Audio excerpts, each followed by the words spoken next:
Hello, and welcome to Media-eval, a medieval pop culture podcast, where we talk about how medieval and medieval-inspired movies, TV, and books depict the medieval world. What do they get right? What do they get wrong? And what do they tell us about how modern people see the medieval past? I'm Sarah Ifft, a medieval historian, and today I'm here with guest Marisa Macias to talk about brand new medieval-adjacent film, The Dig. Hi, Marisa. Hi, Sarah. Do you want to tell the listeners a little bit about yourself and about why you wanted to or agreed to cover this particular film? While my dog squeaks in the background? I would love to talk, but only if your dog commits to continuing to squeak in the background. I mean, she might. Good. That's what I need. That's what I'm looking for. So, hi, I'm Marisa Macias. I had training in archaeology as an undergraduate. I majored in anthropology. I went on to get my PhD in anthropology, biological anthropology, specifically paleoanthropology. So looking at things from the past was my area of expertise as an academic for quite some time. I'm not an academic anymore, which is a decision I'm mostly very pleased about. But I was excited to talk about this because I look back on a lot of the digs, especially from my undergraduate experience, with a lot of funness, and this is sort of like a fun way to revisit that. And also, there's a lot of like glorifying of like what the experience is. And so I thought it'd be fun to sort of touch on, well, what does it look like in a movie, and what's that going to be like? So I'm glad we picked this. And I also learned a bunch about Sutton Hoo, which was not part of my issue. That was cool too.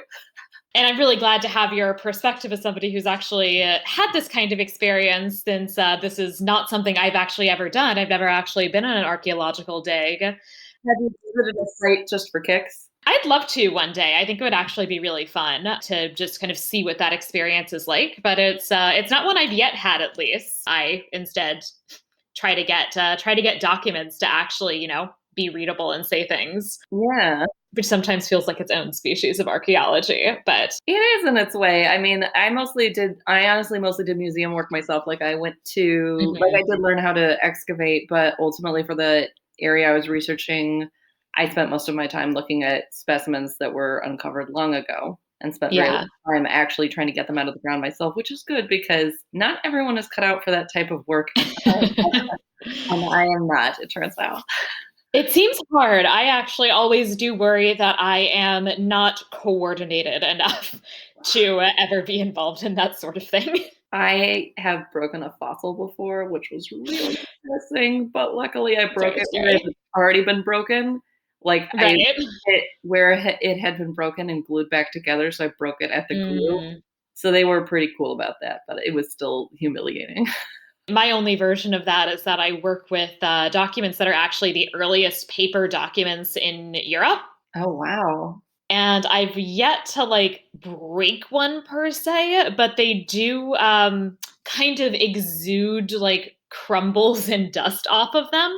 And so at the end of the day, I'll leave and I'll just be covered in these little teensy tiny paper fragments. And I'm always like, oh God, they're going to see this and be like, she can't work here anymore. Do they make you use gloves or anything, or what are the rules? I'm curious. It depends on the archive, and there's actually mixed feelings because on the one hand, there is, of course, the skin oils as being a preservation issue, but on the other hand, there's also a question about whether gloves actually make you less careful because you're less sensitive to how the paper feels and you might be more likely to tear it. Oh. And so there's actually some archives that actually kind of discourage gloves for that reason. So basically, it's out of the kind of three main archives that I've worked in recently. At this point, one is a glove archive and the other two are not. Interesting. Yeah. I've had to use gloves because the specimens weren't very clean, but it was a decision because they were kind of just gross and oily and not because they said you have to wear them. Right. So it was more of a personal preference than it was a requirement. But it's always interesting handling old stuff, what they're going to make you do. Right, it is. Let's get into the films. Today's movie is The Dig, which came out in 2021, so very new. Starring Carey Mulligan as Edith Pretty, Ralph Fiennes as Basil Brown, Lily James as Peggy Pigott, Ben Chaplett as Stuart Pigott, Johnny Flynn as Rory Lomax, and Ken Stott as Charles Phillips. So we should talk about some interesting casting choices that they made, particularly as related to ages, because these are almost all real people. Yes. And yet they did not use that intelligence as part of their casting choice. Yeah, I thought that was odd. So Carrie Mulligan is wait, so she is in real life how old? The real Edith Pretty at the time of the events of the film would have Uh-huh. been 56. Okay. Carrie Mulligan is 35. So a hair younger than that. A hair younger. And then, interestingly, so then, unsurprisingly, the dynamic with Carrie Mulligan and Ray Fiennes is very much like younger woman, significantly older man, because Ray Yeah. Fiennes is 58 and like old enough to be her father. Mm. But in real life, the actual Basil Brown is 5 years younger than Edith Pretty. So they would have been like peers, which is Yeah. a very odd and specific casting choice.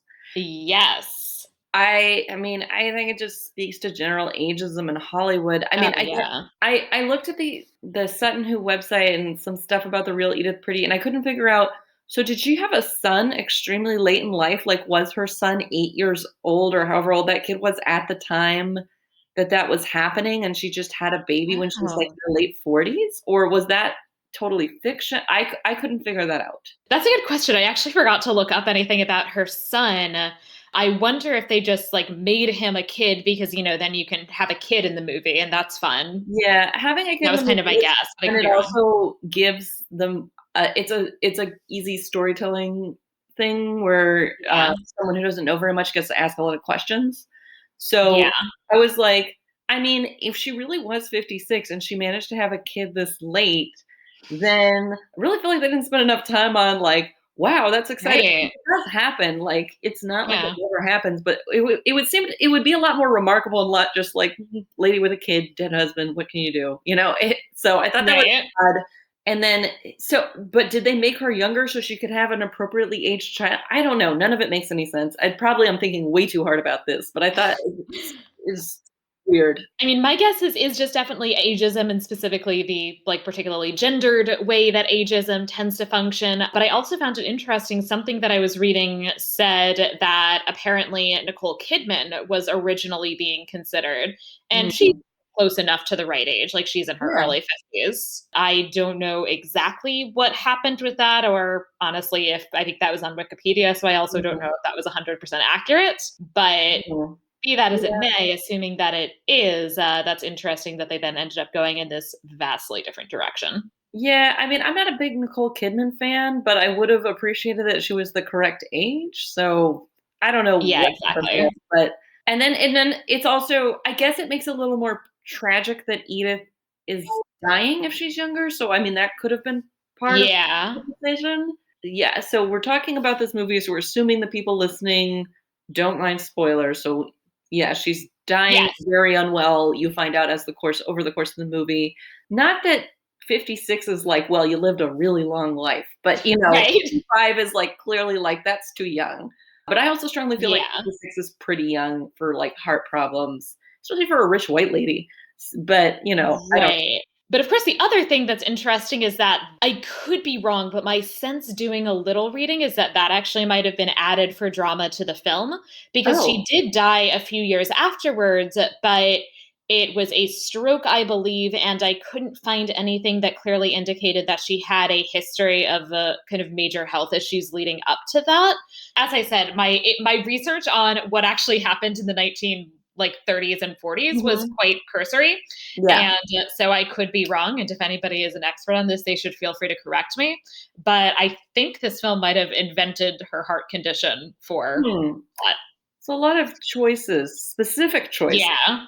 Hmm. to deviate from what actually was happening at the time to just make up other I mean, I guess this happens all the time, just sort of very specific and a little bit weird, and you'd have to really tie yourself into knots not to make it about some sort of like weird gendered shit. Right. And honestly, this is, I think, pretty par for the course with historical films. Mhm. Honestly, a part of me is sort of satisfied that, oh, they do this with the 20th century too, because they do this all the time with the Middle Ages, that there are films that are about real people, real events. And it kind of seems like somebody skimmed a Wikipedia article, took down like 6 names, and then just did whatever they wanted. Yeah. And to some extent, that's a little bit of the case here. I mean, also, I think Charles Phillips, the archaeologist, he also is cast as he's like 30 years older than he's supposed to be. Oh, I didn't realize that, but that actually makes sense. So they cast him as a much older man and he should have been younger? Yeah, so they, I guess, wanted to present him as this very sort of like elder statesman archaeologist sort of figure, when in reality he is fairly young and relatively early in his career. Hmm. It'd be interesting if they had done it that way though, because then it's different because then the person like has more at stake and more to prove. I guess they didn't really want to Right. be someone you would identify with or root for, Hmm. which I didn't. But even if he'd been younger, maybe not then either. So I don't know. I guess like presenting him as sort of like an old gatekeeper and then like here comes Hmm. Ray Fiennes coming to stir things up, like is a different story. But I find that odd, but I guess it kinda makes sense. It's a very specific way that they're setting up the antagonism between Phillips and Brown. Mhm. And I think the way they're setting that up, it makes sense that he's old, but they also could have done it differently. And I don't think that would have detracted. Also, Stuart Pickett's character is like 20 years older than he's supposed to be. Like, he and his wife were pretty close in age and were like both students and like met while they were both like, I think, like both grad students or something like that. Hmm. Whereas in the film, he again, like, he's like 20 years older than her. Yeah, I mean, I didn't blink an eye at him being 20 years older than her because I was like, "Yeah, that seems about right." But it is surprising that they were similarly aged, although I did read that they were while it's true that those characters did eventually divorce, it was not Mhm. soon after Sutton Hoo, it was, like, many years later, like 8 or 9 years Right. later. So, I think their whole whatever happened between them is almost entirely fiction in terms of what I Yeah. read on the site. Right. I mean, I also could not find any evidence. I mean, I'm fine. I don't know. Like, I guess I have actually like weird feelings about the depiction of him as a gay man and what they're doing with that, because they're doing that in a kind of negative way. Yeah, I mean, yeah, I thought that was odd. Like, I'm like, aren't people allowed to get divorced for normal reasons? Like, whoops, this didn't Right. work out. Like, like, does it have to be that one of you is secretly gay? I mean, maybe he was. I don't know. There doesn't seem to be at least any evidence for that that I came across. My sense is that that was also something completely invented. Uh, I mean, okay. Again, it's a very specific choice to tell us a very Yes. specific type of story that wasn't what happened and isn't necessary for the film, in my opinion. But okay. Right. I'm going to do a just very brief summary recap so people know the kind of overall plot of the film. As usual on this podcast, there are rampant spoilers throughout. So, this is the beginning of our enumeratio or recap section. Usually, this podcast does cover media set in the Middle Ages, but today's film is instead one about medievalism, modern perceptions and uses of the medieval past. The Mhm. dig is based on the true story, more or less, of the loosely based on the true story of the excavation that resulted in the discovery of the Sutton Hoo ship burial. The film follows several figures involved in the excavation with a particular focus on Edith Pretty, who's the person who owned the Sutton Hoo estate, and Basil Brown, a self-taught archaeologist hired to excavate the site. Mhm. He's a really interesting figure, and I actually find it really fascinating. And it does seem to be true that despite the fact that he was the person who started the excavation, was responsible for the initial discoveries, and was in many ways really crucial in getting this project going and its continuation, he did not get formal credit for years. Yeah. In my limited experience, I've been on a couple of digs where hobbyist archaeologists came. So there would be the Mhm. professor who was in charge, and then undergrads and grad students who were doing a lot of the work, and then randos who love archaeology would show up. And Right. sometimes they're like donors, and they're like, here, you get to be part of the action for the day, and like would give them like stuff to do, where they couldn't break or ruin anything, and then they would give more money, Mhm, I guess. mhm. And then sometimes there were people who'd been just doing this for years. Like they're like, I'm so Yeah. excited. I just want to be a part of this. And they like go from dig to dig. Like they're either retired or Mhm. independently wealthy, or I don't know what their Yeah. story is, but like they run around and get a bunch of experience doing this. And they're like, I'll come for free. I'll pay for myself. I just want to be a part of it. And those Yeah. people are always really interested because I'm like, man, I'm doing this for a class, but this is your thing. And I kind of get it, like, I could Yeah. honestly kind of see doing that if I was just, like, mega rich. Yeah, you have to work and you're like, "Well, this seems cool."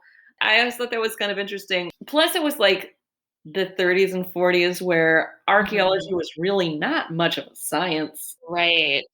So an interesting thing about archaeology, sometimes archaeology is housed within anthropology.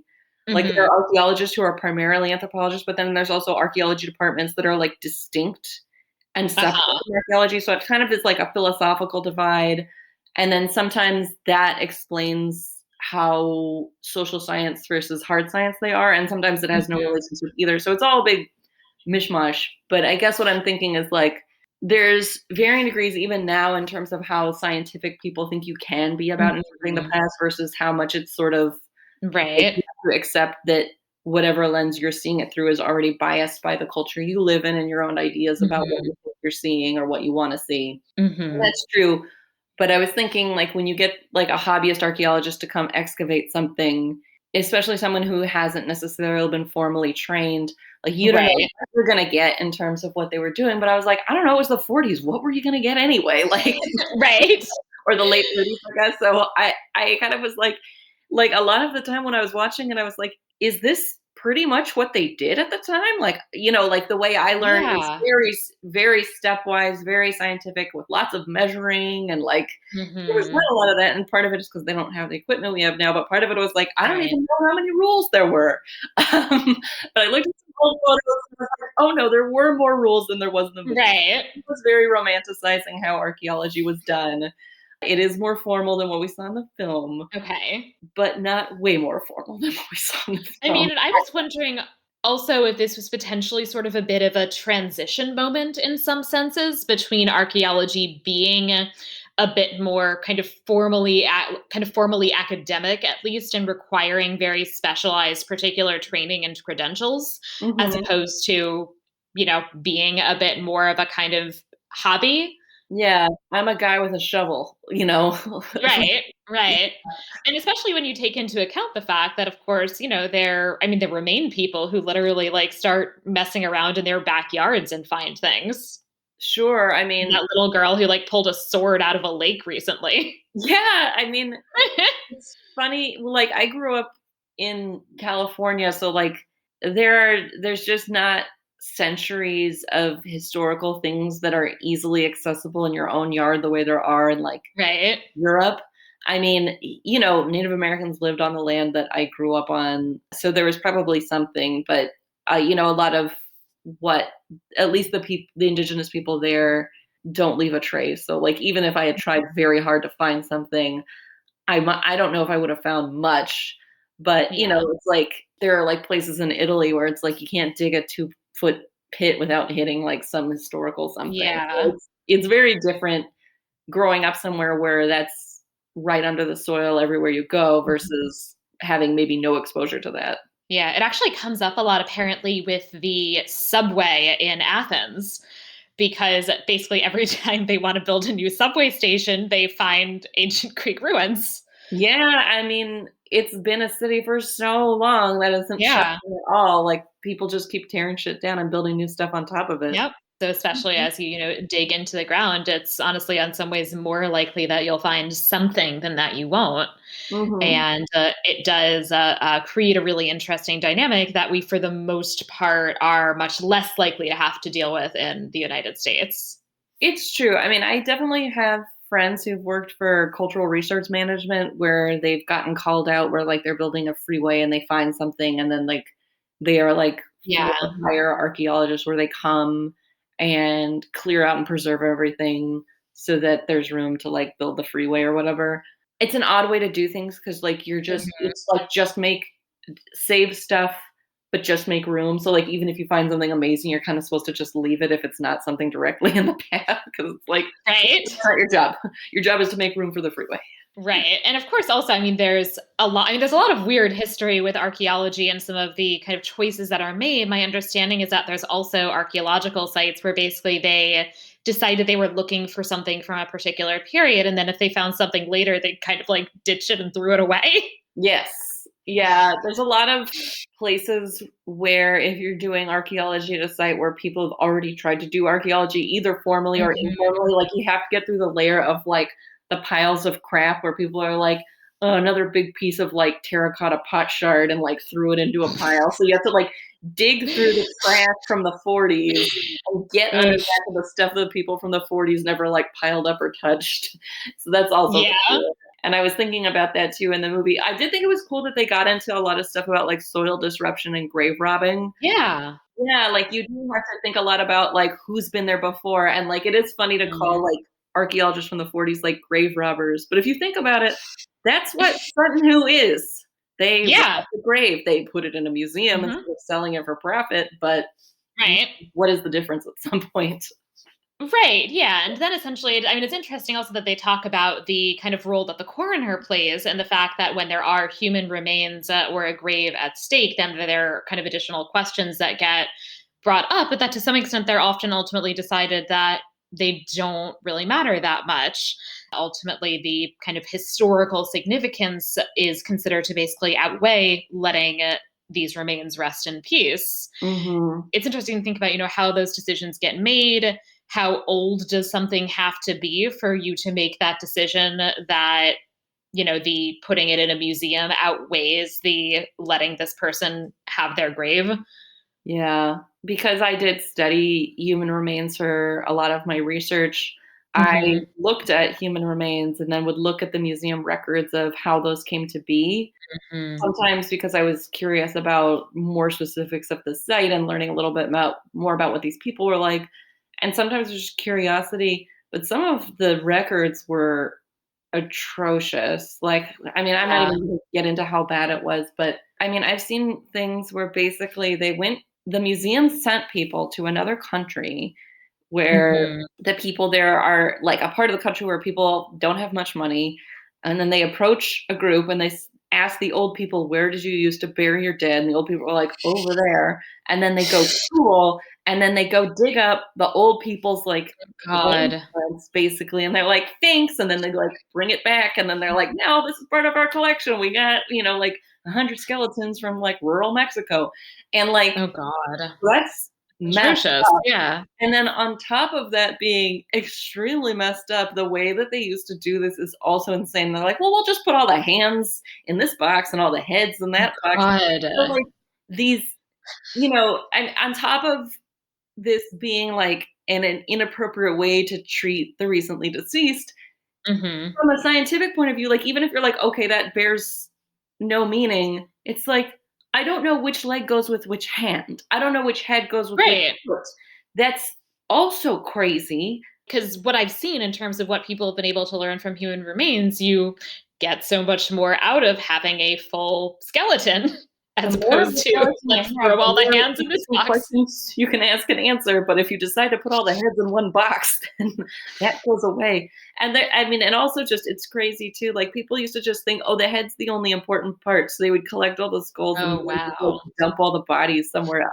I mean, it is Just bananas. awful. I did think it was interesting in this movie how they talked about this being the grave and everything, and I was like, Mhm. like, how are they gonna think about a grave? Like, how did people think about graves in the 40s? How did people in the 40s think about graves of people who lived so long ago that it's like a historic artifact and not like their grandma, you know?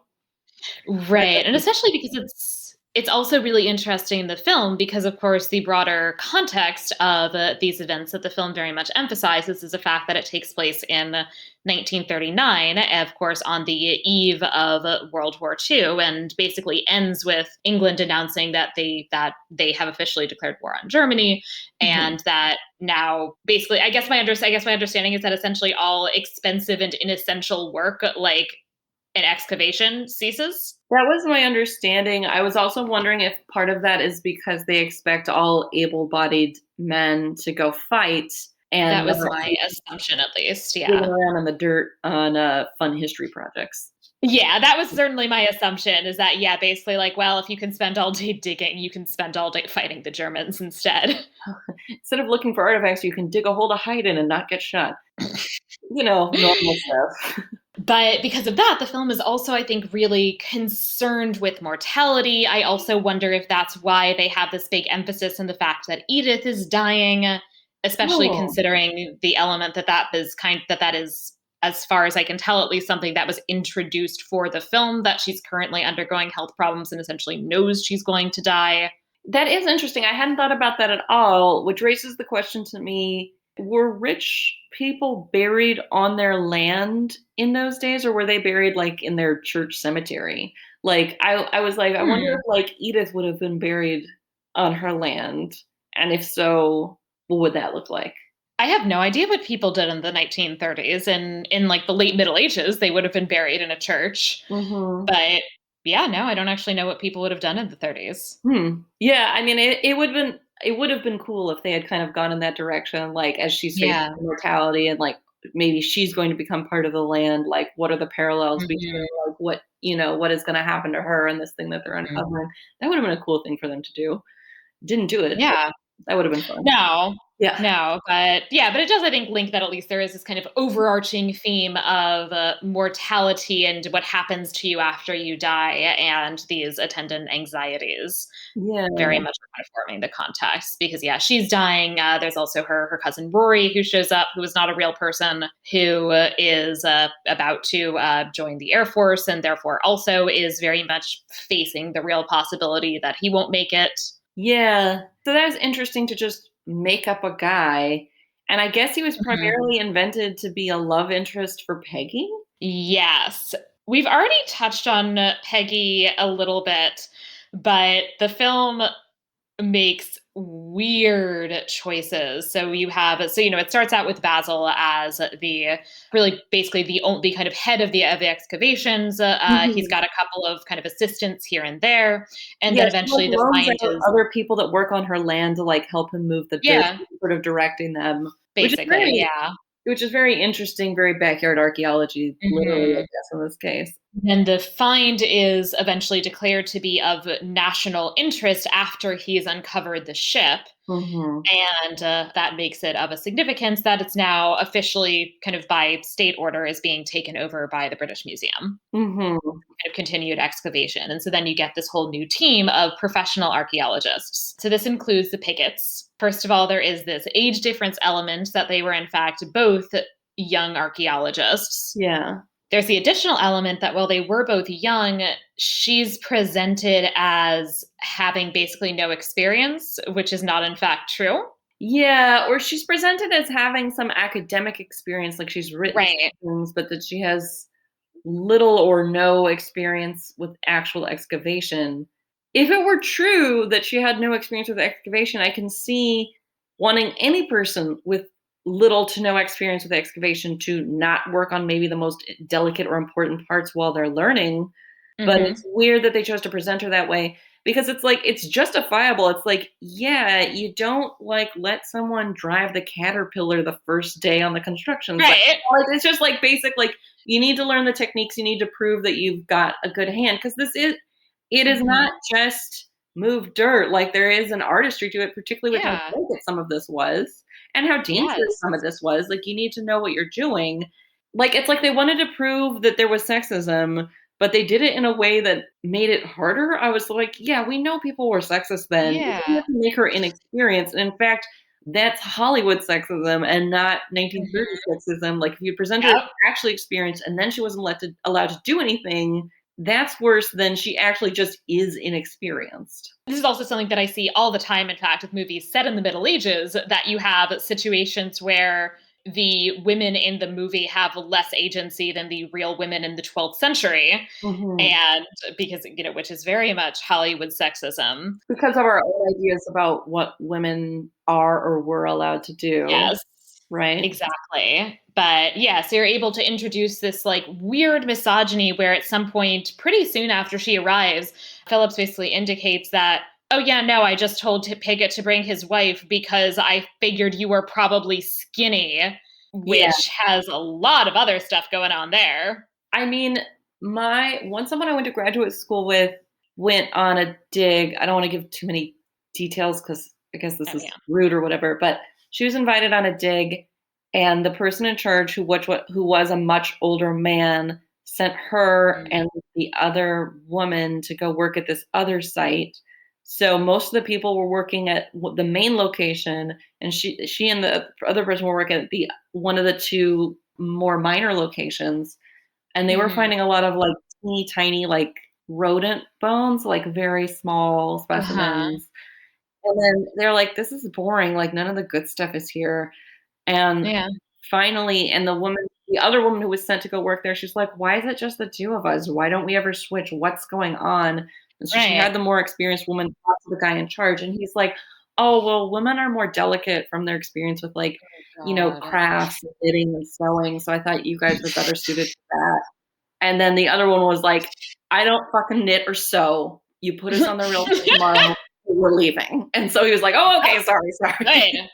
Good. Uh, But yeah, but that's absolutely what the dynamic is here, but it's yes, basically he's like, "I didn't," he's like, "I barely even knew you were an academic. Like, I just basically got you because I figured, I don't know, you wouldn't break anything because you don't weigh very much." yeah. I thought that was odd. And then it's like, "Oh, but then she found this." But, like, who finds the stuff when you're pulling stuff out is pretty random. Like, when you don't know where Right. to look or what you're looking for, whoever is the person standing in the spot where something comes out when you have almost no fucking clue where anything is supposed to be is random. Like, it doesn't have to do with being good or bad at archaeology. It Yeah. basically has to do with where you're standing. Like, if you already Yeah. starting to have some clues, you're like, "Oh, this is the front of the ship. That's probably where they kept all the cool stuff." Then, yeah, Mhm. sure, whoever you assign to be up there is gonna find the cool stuff. But I thought it was odd that they presented her as like, "Oh, look, she's such a natural. Look at all the stuff she found." I'm like, I don't know, she was just kinda standing in the right spot. This is Right, she's got a good position, right, because right. it's, I guess the part where the ship is delicate, and so she won't break it apparently is how it's Mm. presented. But in reality, though, at this point, she has 2 degrees in archaeology. Yeah, and experience, so she would have been a perfectly normal, legitimate choice, and if you're being sexist Right, and saying, "Oh, you can't do this because 'cause you're a woman," like, that would already be regular old sexism, and, like, right. saying, like, "Oh, we'll let you come because 'cause you're light," would be a fucked up thing to say, but it would also make sense, like, "Oh, good, you're light and you can do the work. Perfect." Mhm. Right. There was this project in South Africa, the Rising Star Project. I don't remember if you saw this in the news, like maybe 10 years ago ish, where there was this cave and it was like you had to crawl through this tiny chute for very long and then do Mm, this drop down yeah. into this place where there was this giant deposit of these fossils. And Mhm. it was so small that they're like, you need to be shorter than 5'6". You probably need to weigh less than 120 pounds. Oh, And wow. so it was a team of all women who got to do this. And Yeah. the Huh, that's so those were like, interesting. you need to have caving experience, you need to have climbing experience, and you need to be Mhm. an archaeologist or a paleoanthropologist because those are the skills we need. And like they had to work very hard to find anyone who fit that criteria. It wound Yeah. up being a team of 4 to 6 women, and it was like, oh, this great thing about like, well, that's how it was. And like people were like, oh, this is Me Too going too far. I don't it was before Me Too, but like people were like, this is like feminism going too far. And it's like any man who fit the physical criteria could have applied, just none of them were qualified Right. enough to go. Oh Yeah. well, it's just I don't know. They could have made it like an exciting, cool thing like that. Like what an amazing opportunity where like Yes. finally a woman has an advantage, like being small is good and she's prepared. Mhm. They could have made her like a superstar, but instead they made it weird, and I just don't understand the story decision there. Especially because yeah, she'd run a dig at this point. Yeah, so she definitely knew what the fuck she was doing. Yeah, I mean, this wasn't her main period, but, like, she, knows it, like, she would certainly know enough in terms of, like, the methods of archaeology. Yes. Weird choice. Oh, yeah, so Royer Lomax comes along, so he's taking all the photos, which is cool to have the element of showing the photographer capturing what's happening in the Mhm. process because that adds the layer of how will we look back on this time, looking back Yeah. on time, like it's like the picture inside a picture inside a picture kind of idea. But it's also weird because there were 3 real people who were taking photographs, 2 of whom were women, who are Yeah. not in this movie. Nope. Because you have to have Rory in it so that he can have this relationship with Peggy, because most of Peggy's plot is not, in fact, about her as an archaeologist. It's about the fact that her husband is clearly gay and clearly wants to sleep with one of the other archaeologists and aggressively does not want to have sex with her. And I guess her realizing that and then breaking up. An important part of realizing your husband is gay and wanting to break up is wanting to fuck someone else. Like, it's not Apparently, just to be yes. like, "Hey, my husband's not that nice to me and kind of gay, but I'll stay. Oh, wait, I'm interested in someone else. Never mind, I'll leave." Like, Right. what is Yeah, and it? a part of me I will say is glad that, like, she seemed like she really wanted to have sex. The way she's Yeah. presented in this film, I feel like it's implied that she might never have had sex. And, like, you know what? I'm glad she got to have sex. Good for her. I'm glad she got to have sex.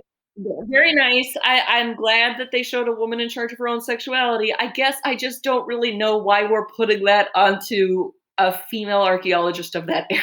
Yeah, exactly. Like, why is her whole arc about her sex life? Right. It seems like that didn't need to be there. I No. mean, maybe that was what happened, but it doesn't seem like it. I mean, if it is, it at least seems, as far as I could tell from the research I was doing, if that is really what happened, it was a very good guess on the part of the people responsible for this film and or the book that it's based on. Huh, truly bizarre. So the cousin comes along, and then I also love like, they never explain what kind of relationship they have, like, it seems like they're close, but if they're Right. close, why isn't he allowed to live in the house? Why does he have to live in a tent in the yard? Is that a choice? I thought that was Right. I think he said at some point that, like, it's too hot in the house because I'm so naturally sexy and hot that I can't be in the warm house indoors. Like, it was just weird. Like, why are you sleeping in the yard? also, like, there's a lot of rain in that movie, and I'm like, "So you wanna sleep So much rain. outside on the ground in the rain instead of a house that's maybe too warm?" I also love how surprised everybody always is by the rain. Like, at some point, there's this whole bit that it starts pouring, and Basil is up, doing his own thing, and then he kind of looks outside and goes like "fuck" and runs to go, and he doesn't actually say "fuck," but he like goes and runs to cover the ship with a tarp. Yeah. And I'm just watching this. I'm like, it rains a lot in England. You didn't like think about this as a And possibility plan for that at before all? it started pouring? You would assume, especially with ancient ship wood remains, Yeah, that you would have yeah, a weather plan in a place where it rains quite yeah. frequently. I was actually watching that, and I'm like, "Is a tarp sufficient?" And I'm like, "I don't think so." And then I was like, "What would they do now? Like, what would you do Mhm. now if you were gonna excavate an ancient ship now?" And I'm like, "Well, not just a tarp and some rocks. Certainly not that." But I was like, Yeah, "I'm actually not sure." I wonder how much damage it sustained at the time. First of all, I'm sure that yeah. I sincerely hope they had a better plan than the one they showed in the movie. And then second Right. of all, I wonder what it was. I don't know what they did in the '40s to preserve wood. Now I think there would probably be Yeah. some sort of, like, very formal, like, structure that would be over it that would, like, Right, like, you'd essentially build a mini building over it. you build, like, a building over it, and it would you'd probably try to, like, control the climate to keep it from getting too wet or too Mhm. dry, like, try to keep it about the same, and then, like, I know sometimes they do, like, plaster casts if they're gonna leave it for a long time, well, they'll, like, put a plaster Yeah. over it and then cover it with dirt. You wouldn't do that for rain overnight, so I Mhm. don't know what they would have done at the time, certainly but even in the late '30s, I feel like they would have had a better solution than a tarp. Right, it really doesn't seem like it is sufficient. No, but I guess it was fine. So whatever they did, I Right, mean, yeah, you no, can still go it see it now, so whatever they do works. I also find the relationship between Edith and Basil extremely weird in this movie because for a while it seems like they're trying to play it as there being some sort of romantic tension. like a sort of like will they, won't they? And there's this whole thing. He's sort of bonding with her, and she invites him for dinner. The dinners to which she dresses so elaborately to have dinner like alone in her home. And I'm like, man, I'm doing quarantine wrong, apparently, if that's what you're supposed to do. Yeah, I was thinking of, like, Downton Abbey, and I was like, so did that, like, stick around for a long time? Like, rich people really dressed up for dinner in their house? Like, even a single woman and her young child were like, "Time to put on our Right. fancy clothes. It's dinner time." And Yeah. I was like, or I'm like, or maybe she's nuts, and I'm like, is she trying to impress him? I'm like, I don't know. He knows she's rich. Like, what is she Right. to prove? It seems odd. But the idea of changing your clothes before dinner in your own house is already pretty strange to me, so Right. maybe I just don't get She it. like changing into a ball gown, basically. You eat dinner in your own house. Yeah, that's already insane to me. Right. Like, if I change my clothes before I go out to dinner, that's already, like, me going pretty fancy. Like, I mean, okay, I will be honest. I do sometimes change for dinner. I change like into pajamas for yeah, dinner. I'm like, "Oh, a different sweatshirt." I mean, these days with Right. the pandemic, what the fuck am I even wearing anyway? But, like, I mean, I'm actually teaching in person now, so I have to like put on work clothes 5 days a week and then, put yeah, on leggings or something when I get home. So I have to dress for dinner by by getting into my leggings. by getting into your comfy clothes. Yeah, Uh-huh. I guess in the days when I used to work from home and then I would go out to dinner with a friend, sometimes I would, like, Mhm. take off my, like, grubby clothes and, like, put on something presentable to be outside, but that's a very different Right.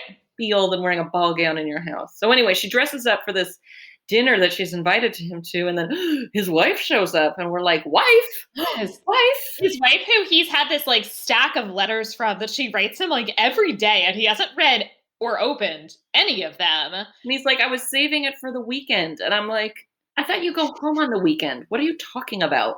Also, You there's don't like have time to 30 read." of them.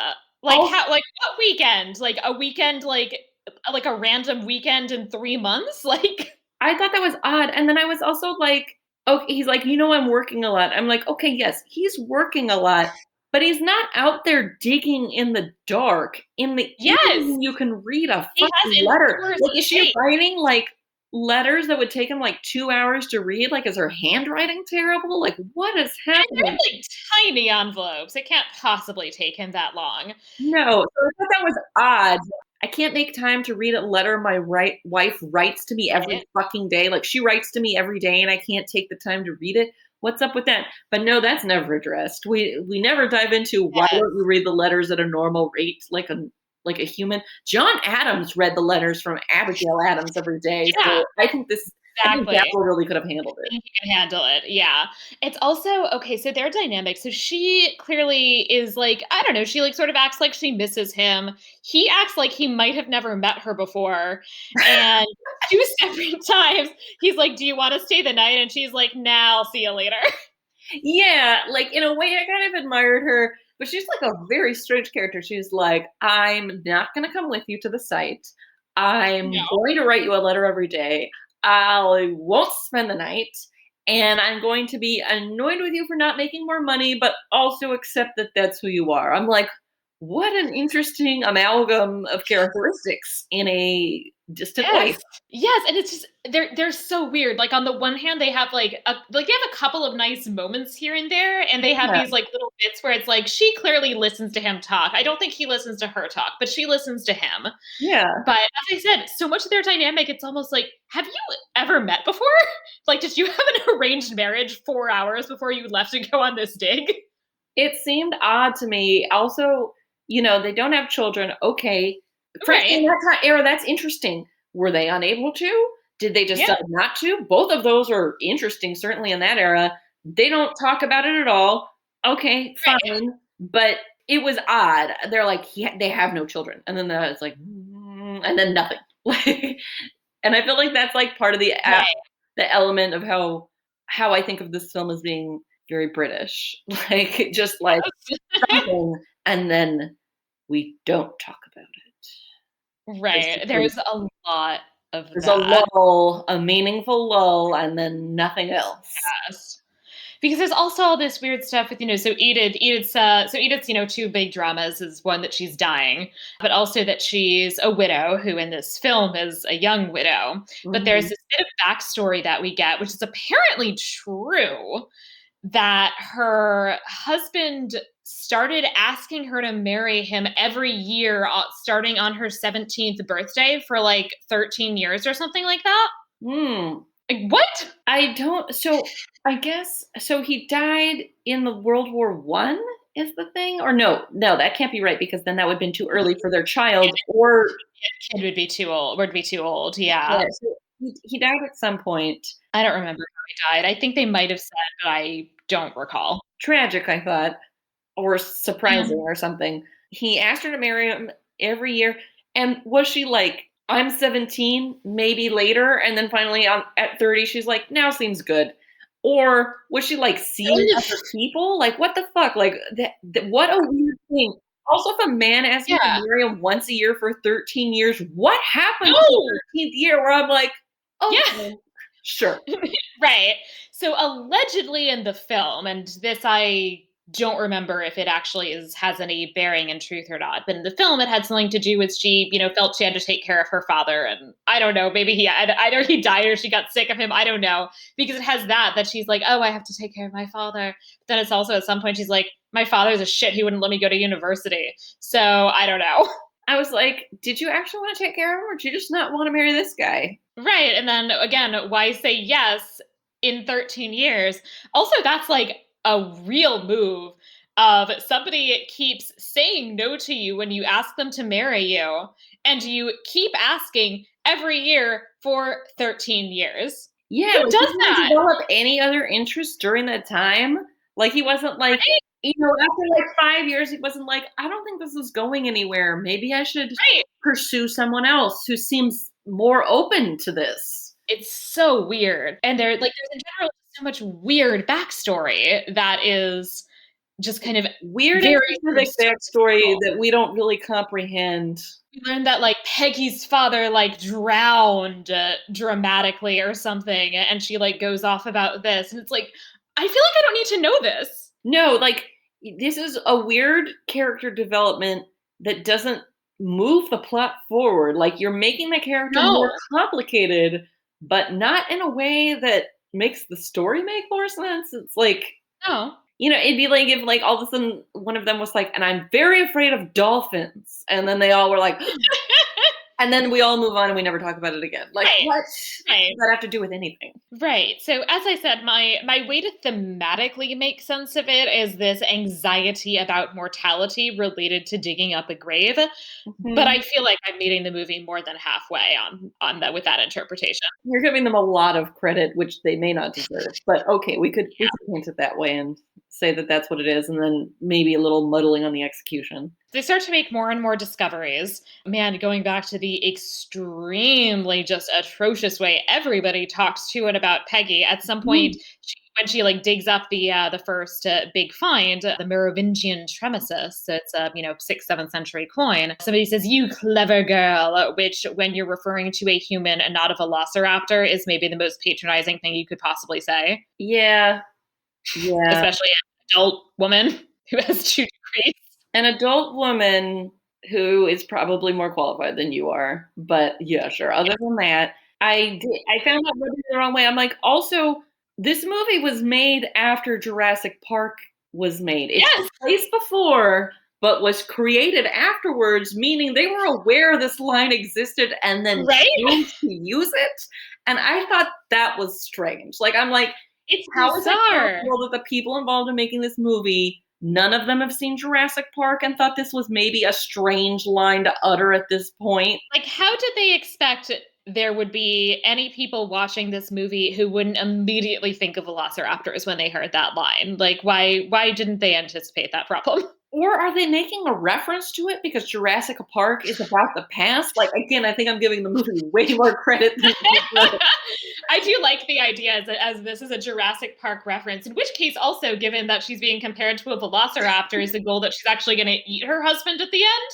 Well, in that case, wow. Good for her. Yeah, just interesting. There's so many layers to this movie that are just not fully explored. I don't know. Just odd. I thought that was very odd myself, and I'm like, "What was going on there in the writer's room?" And, like, they're like, "Don't they see Jurassic Park? Should we say anything?" No. Just There's got to be at least one person who just thought it was hilarious and just didn't say anything. they're like, "What are you giggling at?" They're like, "Nothing. Nope. Continue. Leave it. Don't change a word. It was unrelated. Just thinking of a funny thing my mom said the other day.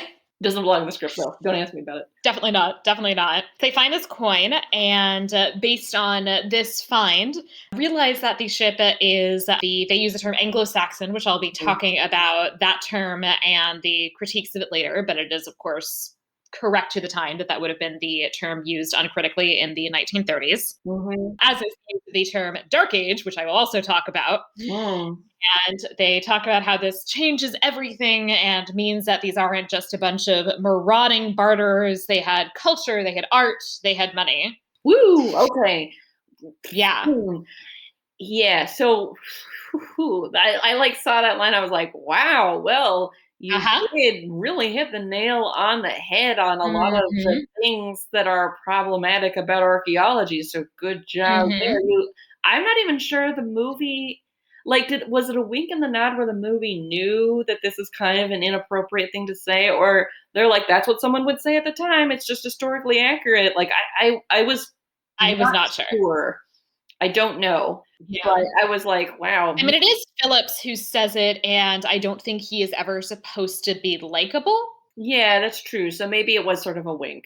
Although I'm sure that sentiment was certainly, if not uttered, certainly thought of it in that way at that time by some. Yeah, I mean, in this, and I'll talk a little bit about this later, but it certainly is the case that this was that at this point there was still a perception of early medieval England as being this moment without culture, a moment where it was a very isolated place, disconnected from the rest of the world, and that the discovery of Sutton Hoo was one of the kind of crucial elements in revising those assumptions. So it works from that perspective, but it's also just such an uncomfortable set of lines. I don't think it's necessarily that clear for the audience whether we are supposed to agree with this assessment, which very much kind of presents a society as having culture and being worth studying or interesting or important as meeting a certain set of specifically modern Western criteria for, quote, civilization. Yeah. I mean, unrelated, but this article in Scientific American came out Mhm. about, like, why we need anthropology, and in some ways, this article was great about how anthropology is so important because studying people is important, and, like, we learn how to think about ourselves and how to understand others better, and, like, I agree with that sentiment, like, it is true that that's a great thing that the field teaches. However, the Yeah. article was, like, written by an old white guy, and it shows Mhm. in terms of the sources that he cited and in terms of some of the word choice, like, the edgiest aspect of anthro, which, I think historically will be on the right someday, is the part where we're like, we have to decolonize anthropology. We have to get Mhm. closest to the people whose culture it is. We have to understand this whole, like, Margaret Mead observing the savages point of view is, like, Yeah. deeply fucked up and not Yep. objective. And Mhm. we have to think about how we want to tell these stories, who should be telling these stories. Yeah. Like, that's where we should be headed. And I'm glad that people take that kind of thing seriously. And then this article just missed that point entirely. Ooh. And Uh-huh. I think I read it earlier that day and then read, like, an interesting Twitter thread, like, critiquing it. And then I watched the movie and I was like, wow, like, that's, like, Yep. timing. It was just, like, classic of, like, who are you to say what is culture? Who are you to say what counts Yeah. as not culture? Also, the things you choose that count or don't count as culture, like, reflects a lot about our Yes. own, like, incredibly, like, white European, modern, Mhm. like, centric point of view, and it's like, Mhm. the concept of you do this and I give you that, like, whether or not you make money has existed forever. Animals Oh, do it yes. in capacity. They actually did this experiment where they taught monkeys to exchange coins for food. Did you know Really? about this? I think Huh. it was actually No. at That's this might fascinating. have been at Yale, actually. Oh. They trained monkeys to exchange coins for food. So they would do these experiments where they'd give them, like, the monkeys would get coins and then they'd trade the coins and the Mhm. researchers would give them food. And then they accidentally, this is so not in touch with the movie, but they dropped a tray of coins by accident into the enclosure. And they're like, oh no. So all the researchers had to run over to make sure they didn't ruin the experiment by any time a monkey wanted to exchange a coin for food. They did it. So they Mhm. all would run over with like a bowl of grapes or whatever to be ready to trade the money for food. And then Right. one of the monkeys, a male monkey, gave a coin to a female monkey and had sex with her. And then when they were done, she bought a grape. That's amazing. The monkeys invented prostitution. Yeah, they're like, I know what I want to do with this. That's great. It's That's great. amazing. Wow. So anyway, I'm just saying, if a South American monkey can learn to use a coin, I think people have had the concept of exchanging goods Yeah. and services and trading for a very long time, and whether or not a fucking coin exists is hardly the Mhm. point of whether they had culture or a sense of barter. And then also, Right. like, being like, these aren't marauding robbers or whatever. It's like, Yeah, they could be both. just because you steal from people doesn't mean you don't have culture. Like, probably there's a lot of Right. culture around people who are robbers. Like, there's robber Mhm. culture. I mean, and that's very much how we now think about the Vikings is the fact that like they are both traders and raiders, that these are two different, essentially these are kind of two different sides of what they do and how they accumulate wealth. Mhm. This is very much something that we're aware of now that again would not have been the way that people are thinking at any of these groups in the 1930s. But it is also very much related to this like, well, the Romans were, quote, real civilization. And Mhm. then because they were disconnected from the Roman world by both the fall of the Western Roman Empire, but also essentially there was this weird, like, well, England is an island. So therefore they must have been more isolated from everybody else because they're an island. It's like they've got boats. Still Mhm. boats. They Both didn't still they didn't existed. lose boats. It wasn't like every boat caught on fire and everyone forgot how boats Right. were made. Right. It is very odd, and then also on top of which, like, I guess the other thing I just don't get is, like, they were buried in a fucking boat. Like, Yes. it doesn't make any sense. How did okay, I don't think it's explored in the movie, and I couldn't find anything online. How did Basil know that it was older? Like, he kept saying, "I think it's older," but we're given no insight into why he holds this belief. Yes, there's a lot of areas in general where I feel like there's not as much insight as I think there should be. My educated guess about this is that it has something to do with the structure of the ship as he was uncovering it. Mhm. That would make sense to me that something about the structure of the ship made him think like no, this isn't Viking, that this is earlier. Mhm. But I mean, it's one of many things that I feel like the film has these gestures toward archaeology and how people do archaeology and how people do history and how people think about the past. But it gives us relatively little insight into those thought processes, and so to some extent we don't. Which also means that we don't have the opportunity if you're coming at this from not necessarily having this kind of background knowledge. It's hard to critique that. Yeah. I don't even know for sure if that's true. I'd have to double check. I actually don't know for sure if it is true that he just always had this like hunch that it was Anglo-Saxon. I don't know either. I mean, I the movie presents him as someone who loves to read, and so it's possible he Mhm. read a bunch about the Vikings and looked at a lot of illustrations of the ships, and when he saw this, he's like, "This doesn't look like that." This ship doesn't look right. Yeah. I mean that would make sense to That would me make at sense, least. but if There's it gave something us about how the ship any looked. clue how he came to that conclusion, that would have been interesting, at least for me, because I'm like, he says this, but it's like, Yeah. huh. I mean, it's also weird because like Edith Pretty insists on them excavating that mound in particular.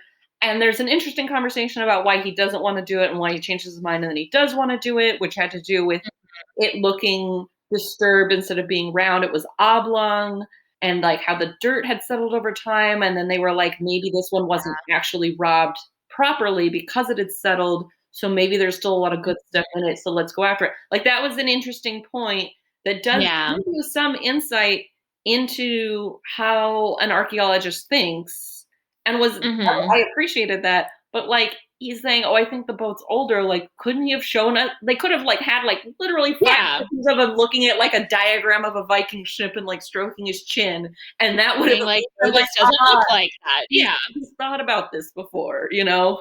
Yeah, so it would have been nice to have some of that.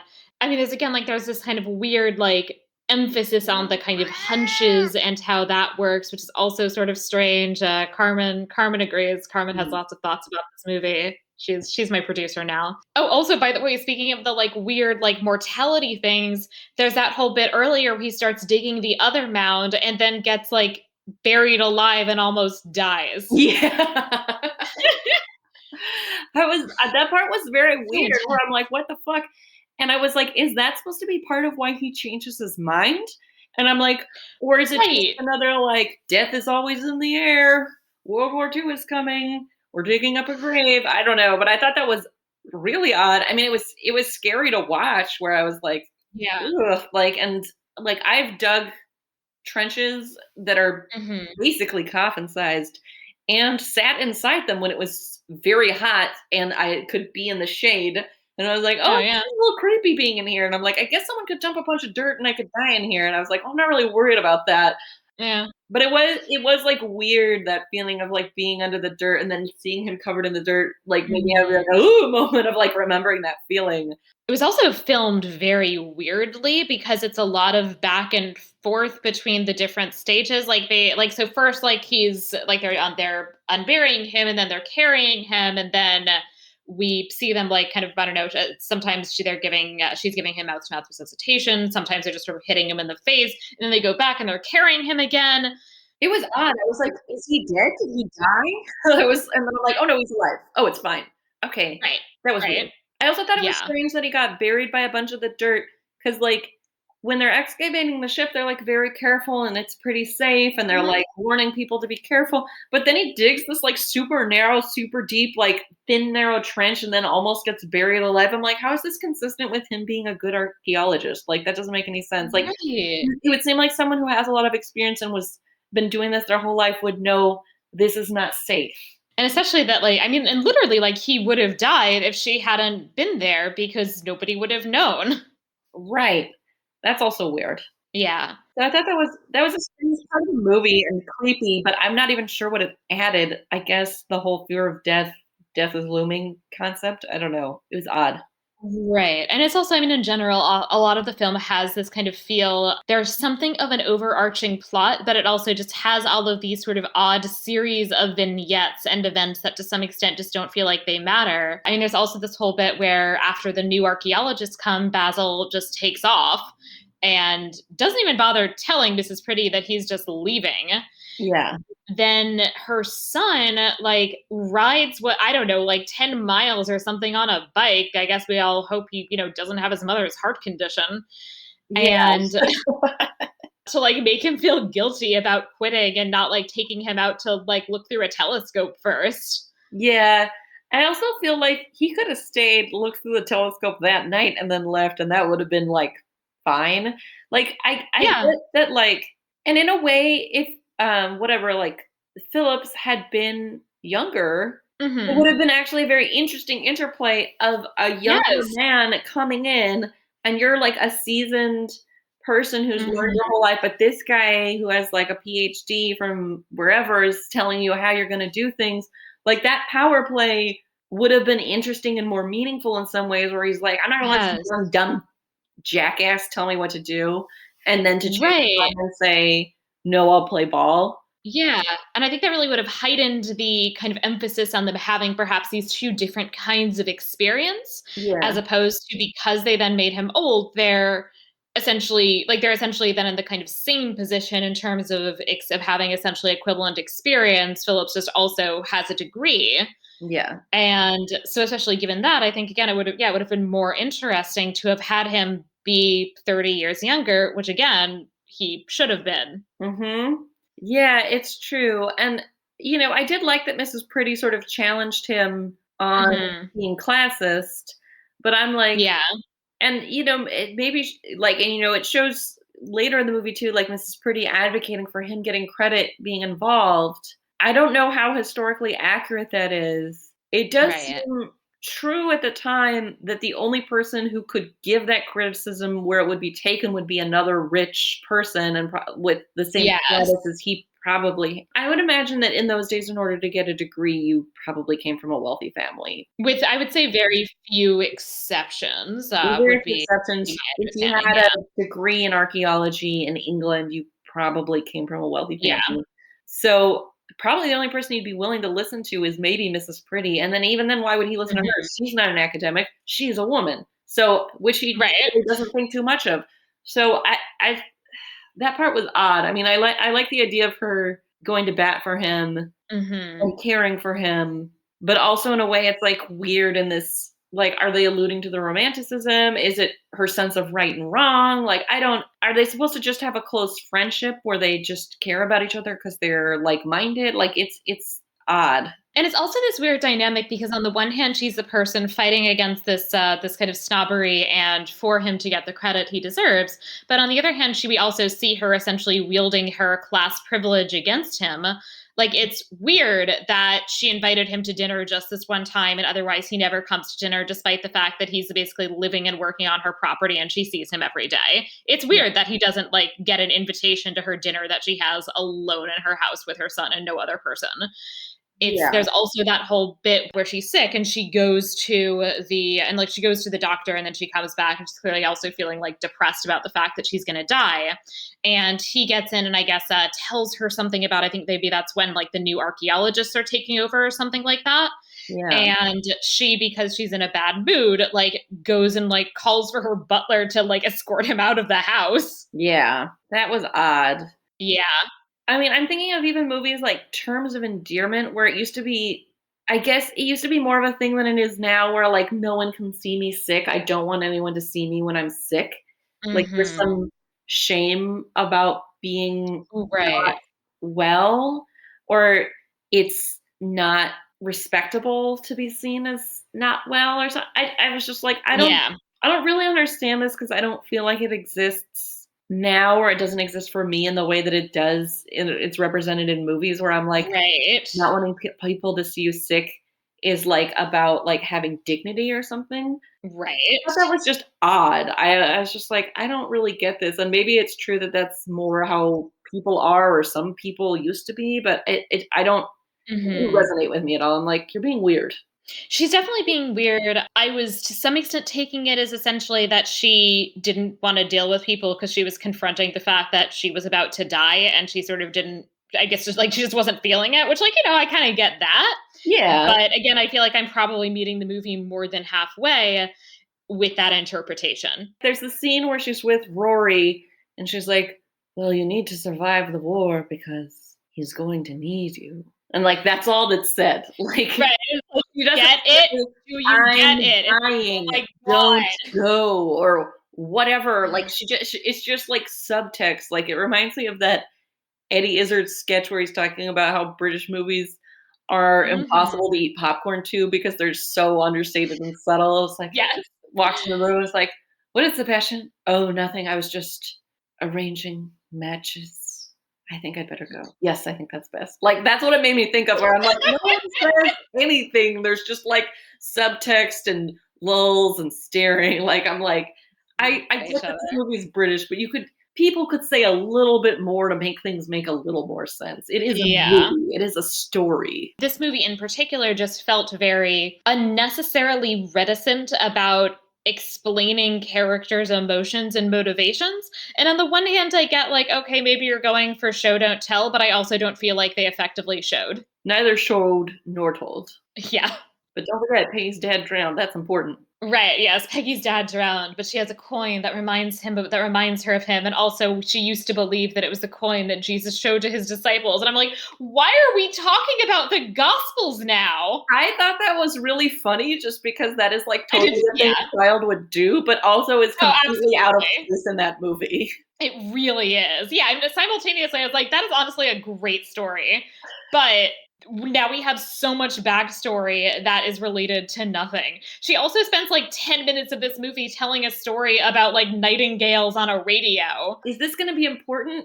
Like, does it turn No! out like the nightingales only build nests near sources of water? Or like I was like, "This is gonna be No. important. This is gonna No, it tell doesn't us something matter. about the site," and it doesn't pay off. There's so many weird details that never pay off.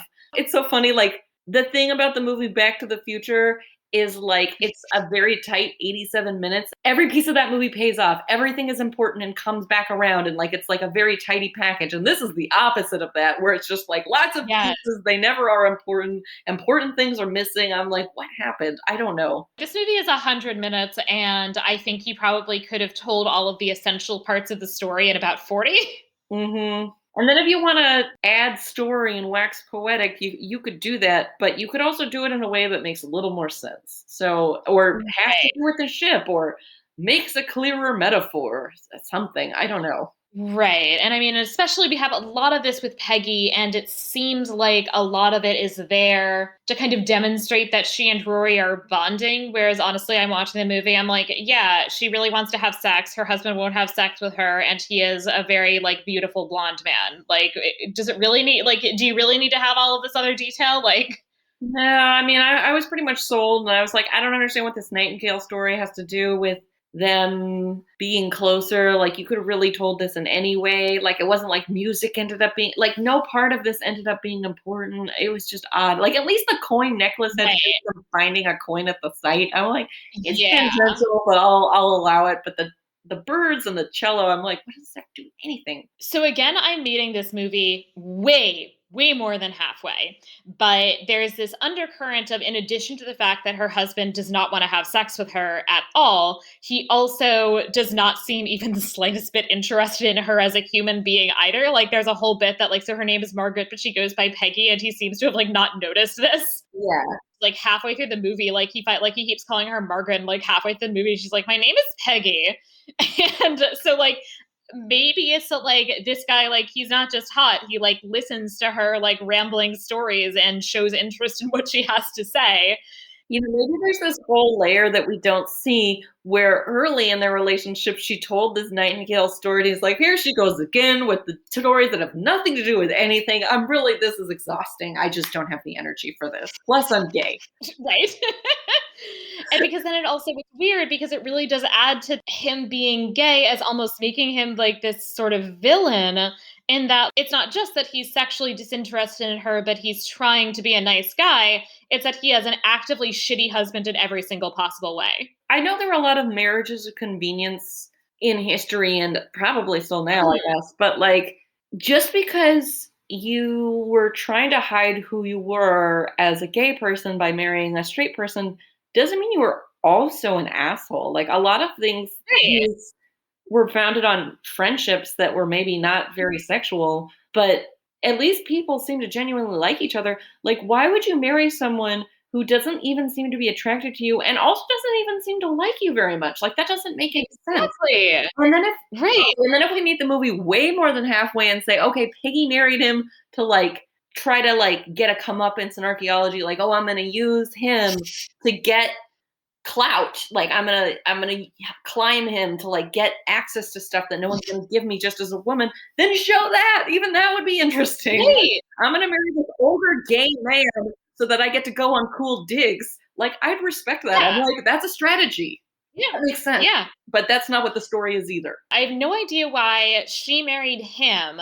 It's also in many ways not clear why he married her, because while obviously there's to some extent, of course, the hiding his true self aspect, it's also like, but you couldn't find a woman who you at least could sit and have a conversation with. Like the fact that you don't want to sleep with her doesn't mean that you have to like hate her. No, I mean, also, I was in the impression that at least in those days, because so many professors came from money, that they Hmm. only married if they wanted to. Like, if you wanted to be an Yeah, eccentric old professor who had like a chef and a housekeeper, yeah, being an old bachelor who runs around the world half the time and hires people to clean up after them and their family estate yeah. It's wouldn't not have that been weird. that weird. Like, that's a thing you could do, and, like, I'm making a lot of assumptions about what I think was going on in the world at that time, but I'm like, I feel like that's a way that a lot of people got away with it, is, like, having a career Yeah, where you move around, you're like, "Oh, I never meet the right woman, I'm never in the same place for more than a couple of months."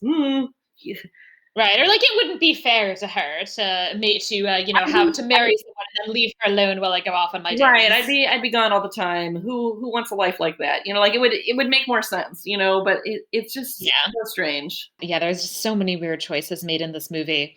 We learn, though, again, I feel like there's a lot of like unnecessary guesswork involved in part because they have this completely unnecessary, semi non-linear kind of back and forth thing again. But we ultimately realize that. So I guess there was an inquest era in terms kind of determining to whom the treasure officially belonged, with the determination being made that it does belong to her. And they also literally at some point they like store it like under the bed, Yeah. like next to her Next to her husband's dead old husband's suitcase. Like, it's suitcase, and I'm like, hilarious. okay. I mean, weirdly, probably accurate. Oh yeah. I mean, not just treasures from museums, but like a lot of stuff was hidden in weird places during World War II to Oh keep yeah. away from the Nazis and stuff. And like some stuff was never Mhm. found or like stolen or kept Mhm. wrongly.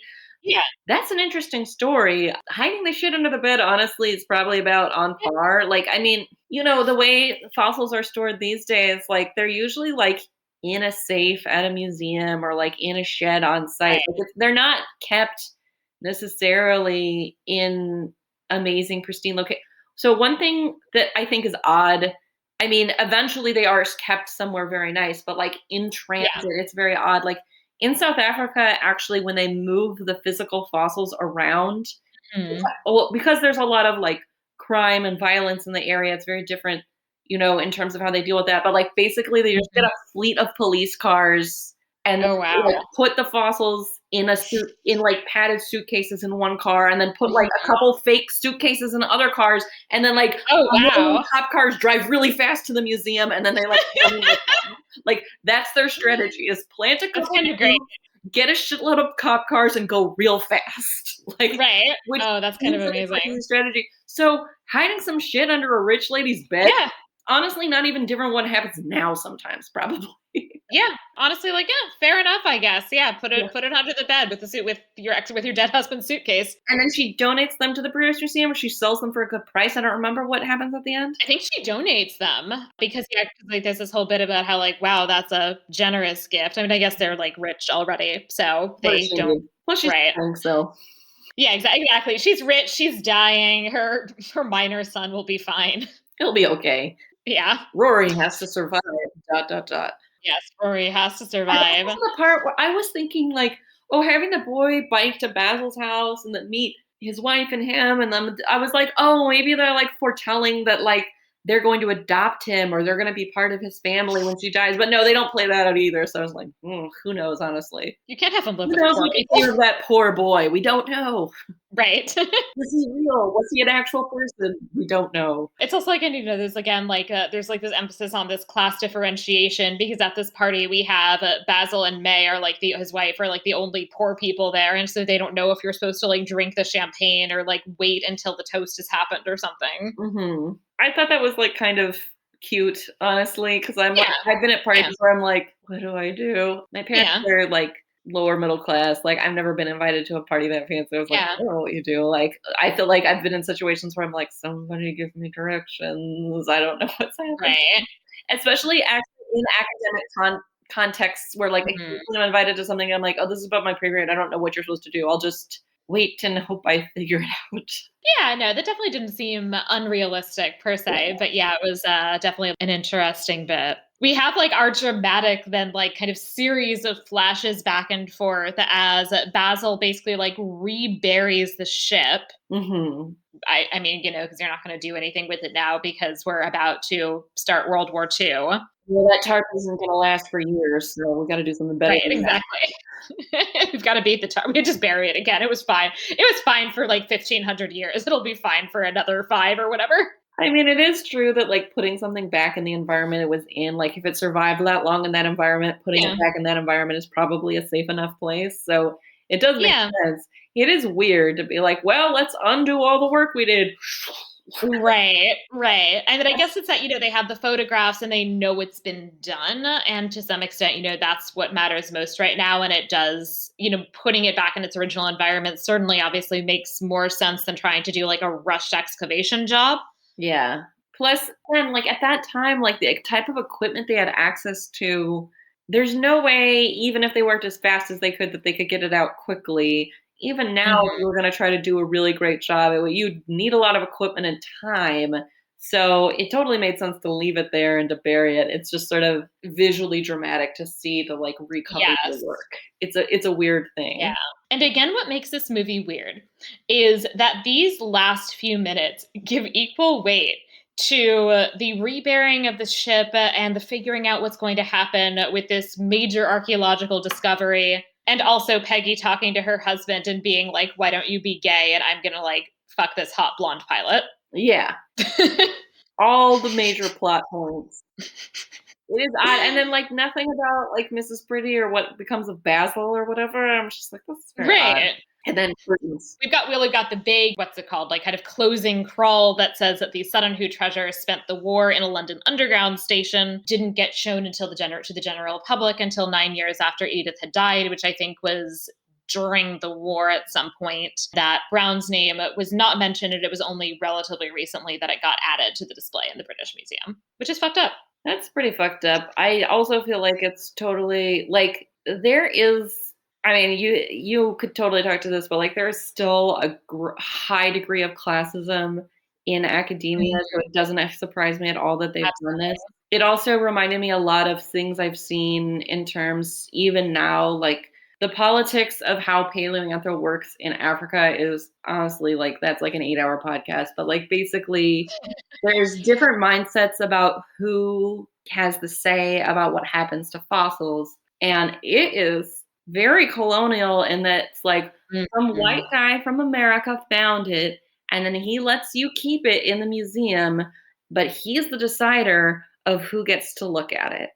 So Mhm. if you wanna look at this fossil, you have to get permission from the white guy in America to go Oh, wow. and let the people who work in the Kenya Museum get them to let you to look at it. That I is have a fucked up. friend who was confronted by one of these guys. So she wasn't even looking at, like, the hot ticket item of the museum, she was looking at other Mhm. stuff. Not that I don't mean to diminish her research at all, it's very cool. I have a lot of faith in it, but it's just not the thing that most people come to see. It was like Right, right, yeah, fossil monkeys that most people don't know or think very much about. yeah. And she was looking at these, and, like, they were very important specimens for her research, and she Mhm. went into the museum, and they said, "Yes, you can see them." And so she was looking at them. The guy comes in. I saw him earlier in the day. I was like, was like, "Ooh, that guy," because, like, I knew him by reputation to be scared of him and stay Mhm. out of his way. And I was like, on the one hand, he should know, because, like, I was working on some hot ticket specimens, and I was like, on the one hand, I feel like this guy should know who I am because I am looking at this stuff.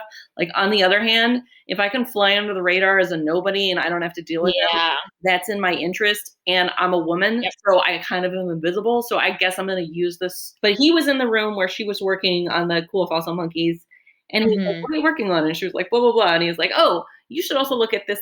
Like, it seemed like he was gonna help her. He's like, "You should look at these things." And she's like, Uh-huh. "Great." And then the next day he came in and he's like, "I looked through my email and I can't find any email that you wrote to me requesting my permission to look at these items." Oh, Or wow. no, he didn't come in. He emailed her saying, "I don't have an email from you asking my permission to look at this stuff." And then That's she so she ridiculous. she messages me, like, we're in different parts of the museum, and she messages me, Mhm. like, "What am I gonna do?" I wrote back and I said, well, if I were you, this is not the right thing to do, but this is what I would do, which is I would say, "Oh my god, I completely remember writing you this email, but I don't see it in my sent items. It Exactly, must yeah, have like, vanished "Oh, into wow, the something ether. weird must have happened in the I'm so internet." sorry. I don't know what happened. What can I do to make this right?" It's a fucking Yeah. lie, but he can't prove it is, so you're fine. And she's Yeah. like, "Okay, that's what Yeah. I'm gonna No, do." absolutely. So anyway, so there's a Yeah. lot of this, like, weird horseshit white colonial, like, Mhm. okay, and then so that's the mean guy. The nice white colonial guy was like, "Oh, I'm gonna show you everything." He has the keys to Mhm. everything. He opens all the stuff and lays it all out and shows it to me. Right. It's nice that he's giving me the opportunity to look at literally everything that's been found over 40 years. Mhm. Like, it was one of the coolest things that has ever happened to me, honestly. Yeah. It's like, it wasn't enough that he's like, I am the generous benefactor allowing you to see my thing. Some of the Right. stuff he didn't find, some of the stuff was found like 20 years before he got there. So what the fuck? Right, yeah. Second of all, Yeah, he quizzed me. He pulled up random little things and was like, what's this? Luckily, oh, I no. was trained to be very good at that exact game because Good, yeah. my teacher was his student, so, like, Yeah, she was a student of someone like him, so, like, I've been trained to be able to do for this exact moment. So, right, "What's this?" right. And I'm like, "It's part of a baby's head." And I've never seen a baby of that species before, but I knew enough to Mhm. know that that's what it was, and, like, I passed the test Yeah, of being qualified enough to look at this stuff, but it's, like, fucked up. I'm like, congratulations. I'm a scholar. Oh, You yeah, no, should be absolutely. evaluating whether I'm entitled to look at this stuff, and once they give a okay, Yeah, you should let me look at it, and, like, who are you yeah, to say whether or not I'm qualified? Like, why are you the arbiter? yeah. So a lot of the stuff of, like, what museum is it gonna go to? Who does it belong to? I'm like, Mhm. all of this politics very much still exists today. There are Oh, parts of the yeah. world where the way fossils are managed and who controls them and who touches them is very different. Like, I've seen places where they're very focused on, "You're a South African national. This is your treasure. It belongs to you. Huh, And if you right. all don't have enough skills to manage it because there's a lack of education in this country, like, we're gonna teach you and train you, and this will be yours, and it will be your museum and your decision." Right. I'm much more a fan of that, and I don't think that's always executed Yeah, properly either, but at least that's in the spirit of what is right. It's your national treasure. right. You should Yeah. control what happens to it, You should not me, yeah, some white guy from America who happened to be the one who found it because I have a bunch of money. It's yeah. really ugh. And, like, Yeah. should it have been Mrs. Pretty's treasures that she chose to donate? Like, what if she had chosen to keep them? Like, I don't think that's right. And, like, it's Right. complicated. Like, I do think they should belong to Britain because they were found in Britain, and Mhm.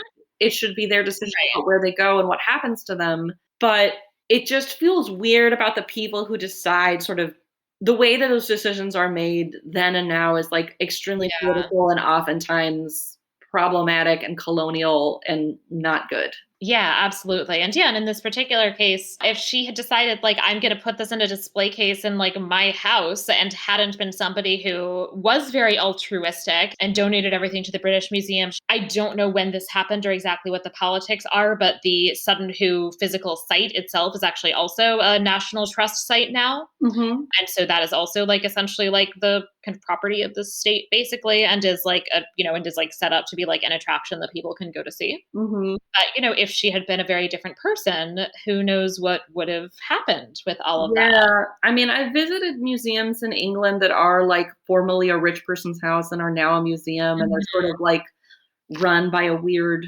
trust. Like, it's partially privatized. There weren't treasures there like at Sutton Hoo where it'd be like, "This is crazy, Right. one person shouldn't own it," but to some degree, I feel that way. I'm like, "This shouldn't be the Yeah. property of, like, a family or a tiny trust. Like, this is a rare, Yeah. beautiful resource. Should it be moved? Where should it go?" That's a complicated thing, especially because these treasures Yeah. were collected from other places and brought back to England, and Right. That's a complicated, whole right? other issue. Like, Yeah. I where mean, of where course, does it the British go? Museum is very much implicated in a lot of that history. Of course, that's where the Elgin marbles are. For example, there's a lot that was taken from the Middle East that's in the British Museum, Oh, yeah. which makes it a very nice museum to go visit, but it's also the politics of, why is it that you have all of this stuff? And should you Right. have all of this stuff is really, really interesting. And so Sutton Hoo being at the British Yeah. Museum does absolutely make sense. And I think that's where it should be because it is a find that is certainly of sufficient historical importance that it absolutely should be someplace where people should be able to go see it. It was found in England, so yeah, leave it there. A privilege that the English often didn't extend to other cultures' historical Right. artifacts. It's true. Talking about my own experience with stuff in America that belongs to America, I did Hmm. look at a fair number of American indigenous remains. So NAGPRA, Yeah. the Native American Graves Rights Protection Act was passed in, I think, the late 80s or early 90s. And since then, a lot of stuff has been repatriated, which that process has also been extremely problematic. Like, a lot of good things have been done, a lot of things have been done Mm-hmm. in terms of pressuring, like, first of all, deciding what group remains belong to can be a problem. Like if you know the remains are Yeah, 600 years old and three different indigenous nations have occupied that land since then, and right. you don't really know whose they are. They all have claim to it. They all have different views on what you're supposed to do with them. Like some of them would say, we'll perform a ceremony and they can remain at the museum. Or some of them would say, we want them to be buried where they were. Or some of them would say, no, Right. we want to do what our practices are now, which is neither of those things. And like, which one's the right one? It's complicated. And like, I'm not jealous of the people who have to make those decisions because those are hard. Oh, yeah, absolutely. And to some degree, it's like when you want to study human remains, like finding high quality, well preserved human remains of like people, like indigenous people, is difficult. If you really want to study human variation, Mhm. that's hard. And so it can be disappointing that these resources are disappearing from museums, but Yeah. that in no way, it for me is in conflict with the people who these remains are part of their heritage and their family. They should obviously be Yeah. the deciders. It was this weird moment where I had a list of remains I wanted to look at, and like having to go through Mhm. that list and cross things out. I'm like, this is not available anymore. This is not available anymore. Like it was disappointing, but it was also like a weirdly good feeling. I'm like, Yeah. these shouldn't be available. These should be going back. I think one thing that was interesting is there's like a lot of othering, like these people of culture and da da da da da, like othering. Mhm. It's like those people, Yes. you may be descended from them. You might not be. I don't really know anything about the lineage of any of these people, but it's like they're not them. They're you. Like you are part of that nation. And Right. there wasn't any pride Yeah. like this might be where we come from, which you might even think like, oh look, we're descended from royalty, Mhm. like it would make you feel good or make you feel proud or something. And there wasn't Mhm. any of that in the movie, which I also found surprising because Right. it has also been my experience that, especially like in South Africa, where like these remains Mhm. being part of their national heritage is a point of pride. Like this is ours. This is where we come from. This is where all humans come from, and they're here. I was just surprised they didn't touch on that at all in this movie. Yeah, which is very weird, although it's also actually an interesting lead into some things that I want to discuss in what is the Vera et Falso section. What Hmm. did they get right and wrong? With the exception of the things that I brought up already, I Yeah. am not planning on saying anything that they got right or wrong about the late 1930s. I don't know. If anybody works on that period, feel free to let us know. I have a lot of my guesses, but I don't know a lot about the Right. series either, honestly. I actually wanted to, this is going to be a bit different from how I normally do this section, which Mhm. is normally me like nitpicking about architecture. But I wanted to talk about a couple of terminological choices Mm. which are accurate to the 1930s. So I don't necessarily criticize the use of these terms and the way they get used in the film, but I think it is worth an audience knowing some of the issues with some of these terms. Right. So like if Sutton Hoo was discovered today, they would talk about it differently. Exactly. Mhm. The kind of big obvious one is, of course, the term Dark Ages, Mhm. which no self respecting historian uses today, although some people who write bad books about the Renaissance, whose names I will leave unmentioned, might use it. Mm. It's Stephen Greenblatt. Okay. F that guy. And I just like literally gave a whole lecture about how like his book The Swerve is bad. Uh, Anyway, the kind of attitude behind this term is very fundamentally this idea that the period, especially it's often used to, I mean, sometimes it's used to refer to the entire Middle Ages, a period that took place over 1,000 years, which is also basically when we invented the modern university. But to the extent that the term has a narrower usage that I would say lasted a bit longer in terms of people thinking that was a valid term to use, mhm. it applied it to the early Middle Ages, with the idea essentially being that with the fall of the Western Roman Empire, all of these places, especially those that are a bit more kind of on the fringes of the Roman Empire, so Britain in particular, essentially because they no longer have this connection with Rome and with Romanness, lose everything, have no culture, and have no trade, and have no connection to the outside world. Mhm. We very much know now that this is not true. And I'll talk a bit more about the details of Sutton Hoo, but I'll just mention one thing that they discuss in detail in the film, which is the Merovingian tremesis, so this coin that they Yeah. find. It's interesting because in a lot of ways, I don't think they actually sufficiently explain what's so important about this coin. They really don't. We had to Google it. No, Like, what why are they making such a big deal? What exactly. is this? Should I know? Does every kid learn this and I didn't? Exactly. Yeah. Yeah, because it's not just that, like, they used money. Whoa.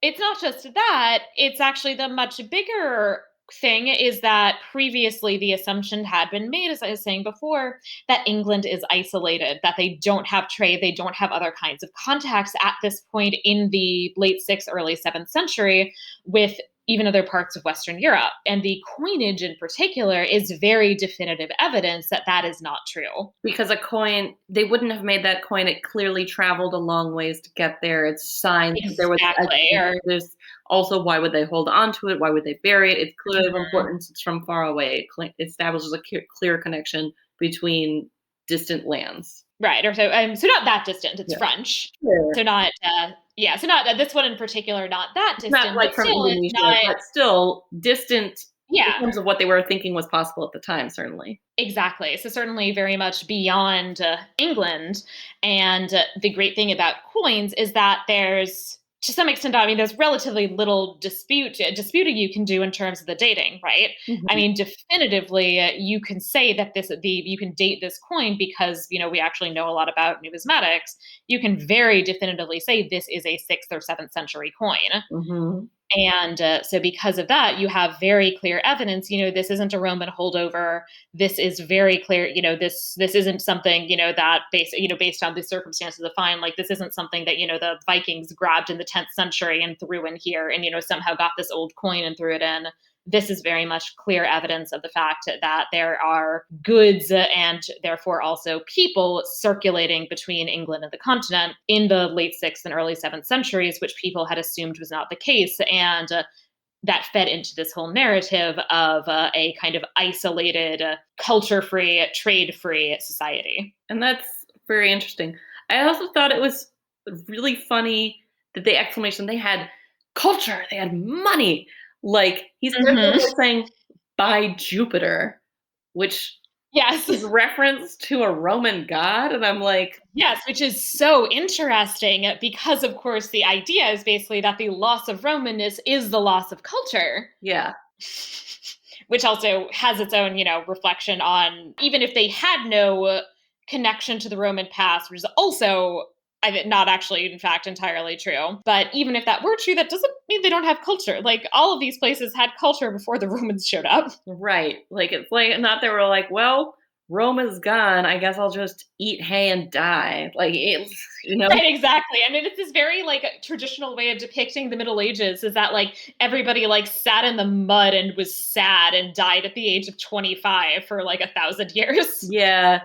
I also think this is just a separate point, but like the way people talk about like people died young is just like so misconstrued from like how we think about Oh the my god, I West. find it so frustrating. I'm like, yeah, most babies died because there were no vaccinations. Mhm. But if you managed to like make it out of childhood, you lived Mhm. pretty long unless you got Yeah, killed in a fight or something. But like then you'd be old and then you'd die of old people stuff. right, But it wasn't like people were keeling over at 25 because they were old. It was like lots of babies right. died and then a fair amount of youngish people died in fights and then people died when they were old. Like, And women died in childbirth is then the oh other yeah. big one? Yes, yes, lots of dying in childbirth, even today. Yes, yes. I find it very frustrating that there's like all of these people out there who like apparently just don't understand how averages work, who think that everybody was dead by the age of 30 because the average lifespan is skewed by high infant mortality in particular, plus some occasional extra touches from deaths in childbirth and then deaths in wartime. Yeah. Also, I mean, this is way off topic, but I saw this really interesting poster on death profiles of like trying to identify when like a plague would have happened by the average age of people dying in cemeteries. Oh, Saying like, hmm, when did yeah. the plague hit? Because it's like, well, a lot of babies died generally, but like even more would die during a plague. But like, how Uh-huh. much more? Yeah. How do you detect that signal from like the moving average of how old people are when they die, or like, Yeah. and That's like fascinating. that you would want to see a higher percentage of 25-year-olds dying, but like Uh-huh. how much higher? Way Yeah. off topic, but I was just thinking about that was like a really cool Yeah. thing that I hadn't thought a lot about, but like picking up the signal of like dying at different ages due to a disease is timely now. Yes. Yeah. All the things that they could learn from our COVID Oh, cemeteries. hooray. So the other term that I wanted to remark on, which is related to this kind of discussion about national pride, is the term Anglo-Saxon.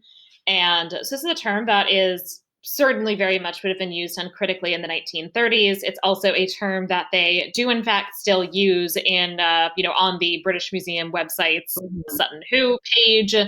But it is a term that is increasingly coming under criticism. Mhm. And I'm going to be drawing in particular on the work of Mary Rambaran Om, in part because I'm not a scholar of early medieval England. I work on the 13th and 14th century Western Mediterranean. I obviously teach things related to this, but I don't necessarily always have my finger immediately on the pulse of the debates in this part of medieval studies. And in fact, I actually had a podcast episode where I used the term Anglo-Saxon, and then by the time I was editing it, I was like, oh, shoot. Mhm. But so the issue essentially is that this is a term that, so first of all, is anachronistic. That this is a label that people very rarely would have used to describe themselves in England in the early Middle Ages. That in fact, we actually have the word English, basically, that they would have been using to describe themselves. So Anglo Saxon is not unheard of, but it's also certainly far from the most common term. Mhm. But the issue isn't just that it's anachronistic, because if it was just that, that would be something that, would be worth remarking on, but that you would let go. So, in the same way that everybody who's a medievalist knows that there's no such thing in the Middle Ages that they would have referred to as the Byzantine Empire, they would have called themselves just the Roman Empire, but that we have the convention of calling it the Byzantine Empire to distinguish it from, what people normally think of when we think of the Roman Empire. Mhm. If you tell a bunch of undergrads to just call it the Roman Empire, they're going to get lost and think that Augustus is still around. So the issue isn't just that you have an anachronism. The issue is because as the term becomes popularized in the 18th and 19th centuries, the way in which it's used is often very much about connecting white English people to their perceived origins in a way that often both elides the distinctions between the separate tribes. So if we say Anglo-Saxon, we're implying that this is all a united group, as opposed to, well, there was a group called the Angles and a group called the Saxons and a group that we've left out entirely now of this name called the Jutes. So it's eliding these distinctions and presenting it as this kind of single common society or culture, but that it also tends to ignore or erase both their distinct histories of migration to what is now England, but also the fact that they are migrants, Mhm. that the Anglo-Saxons, Jutes, etc., that these are all Germanic tribes who migrated to England. The narratives that tend to use the term Anglo-Saxon in this period, in the 18th and even into the early 20th century, often have a tendency to present these as being the indigenous population of England, which is very much not the case. There, in fact, Mhm. is an indigenous population that they've displaced and in some cases killed, and in some Mhm. cases intermarried with. It sort of depends on the time and place, to be being very precise. Then as we move into the 20th century, it often gets used in these myths and in this language that is presenting white English people as both a single unified group and also often as a superior group, Mm. and talks about essentially the white Anglo-Saxon English versus these intruding foreign immigrants. Ignoring, of course, and this will be familiar to Americans, the fact that the Angles and Saxons are themselves Mhm. immigrant populations. They just were earlier immigrant populations. The reason, of course, that this is even more of an issue, in some ways, especially in the United States, from what I understand, but this is happening in England as well, a lot of the time when you see the term Anglo Saxon being used in a non academic context,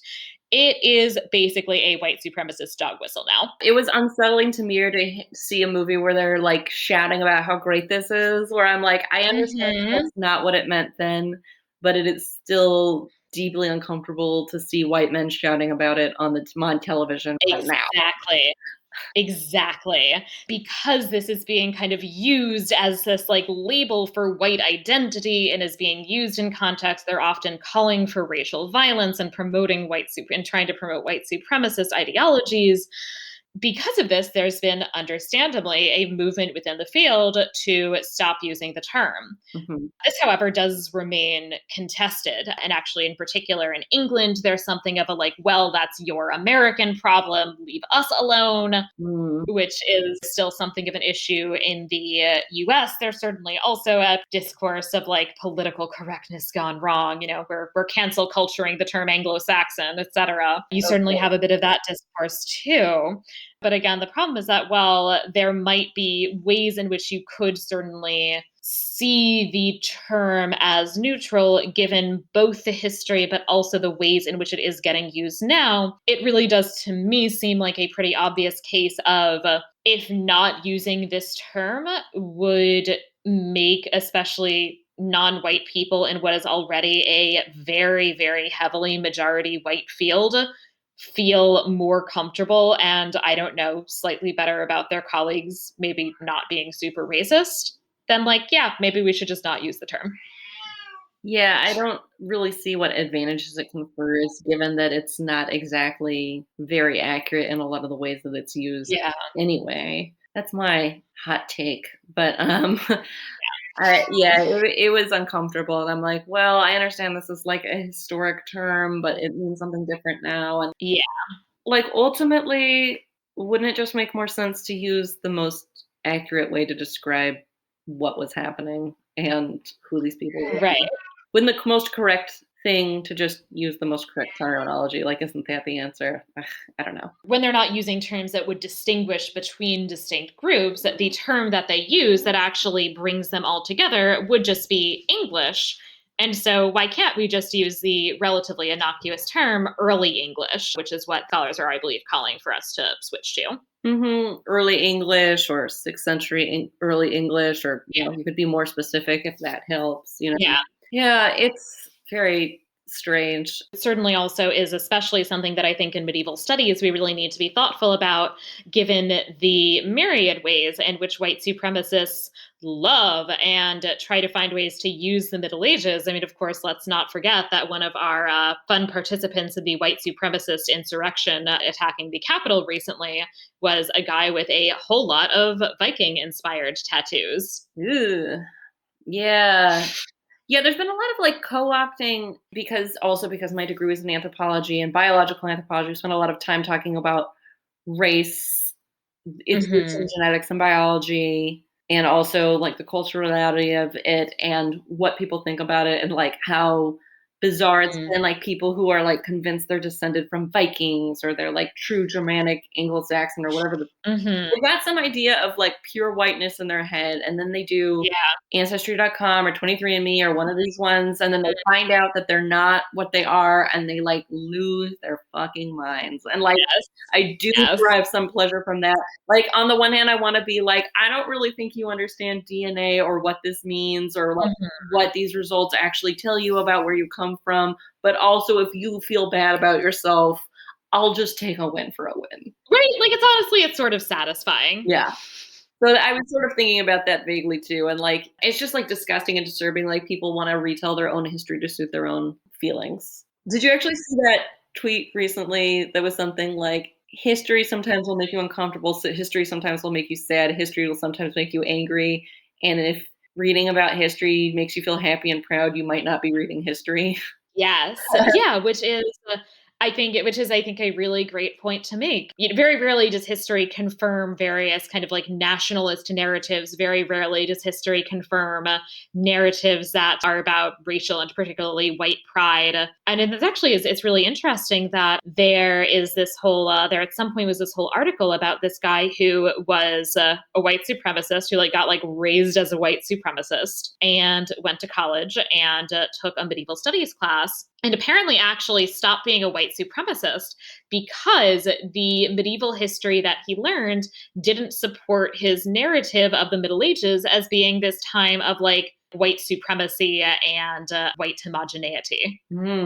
Well, I guess there's some hope then. Not that I'm going to save the world by teaching medieval history, but But I'm not going to save the world by teaching medieval I history. mean, I'll take it. That sounds pretty good.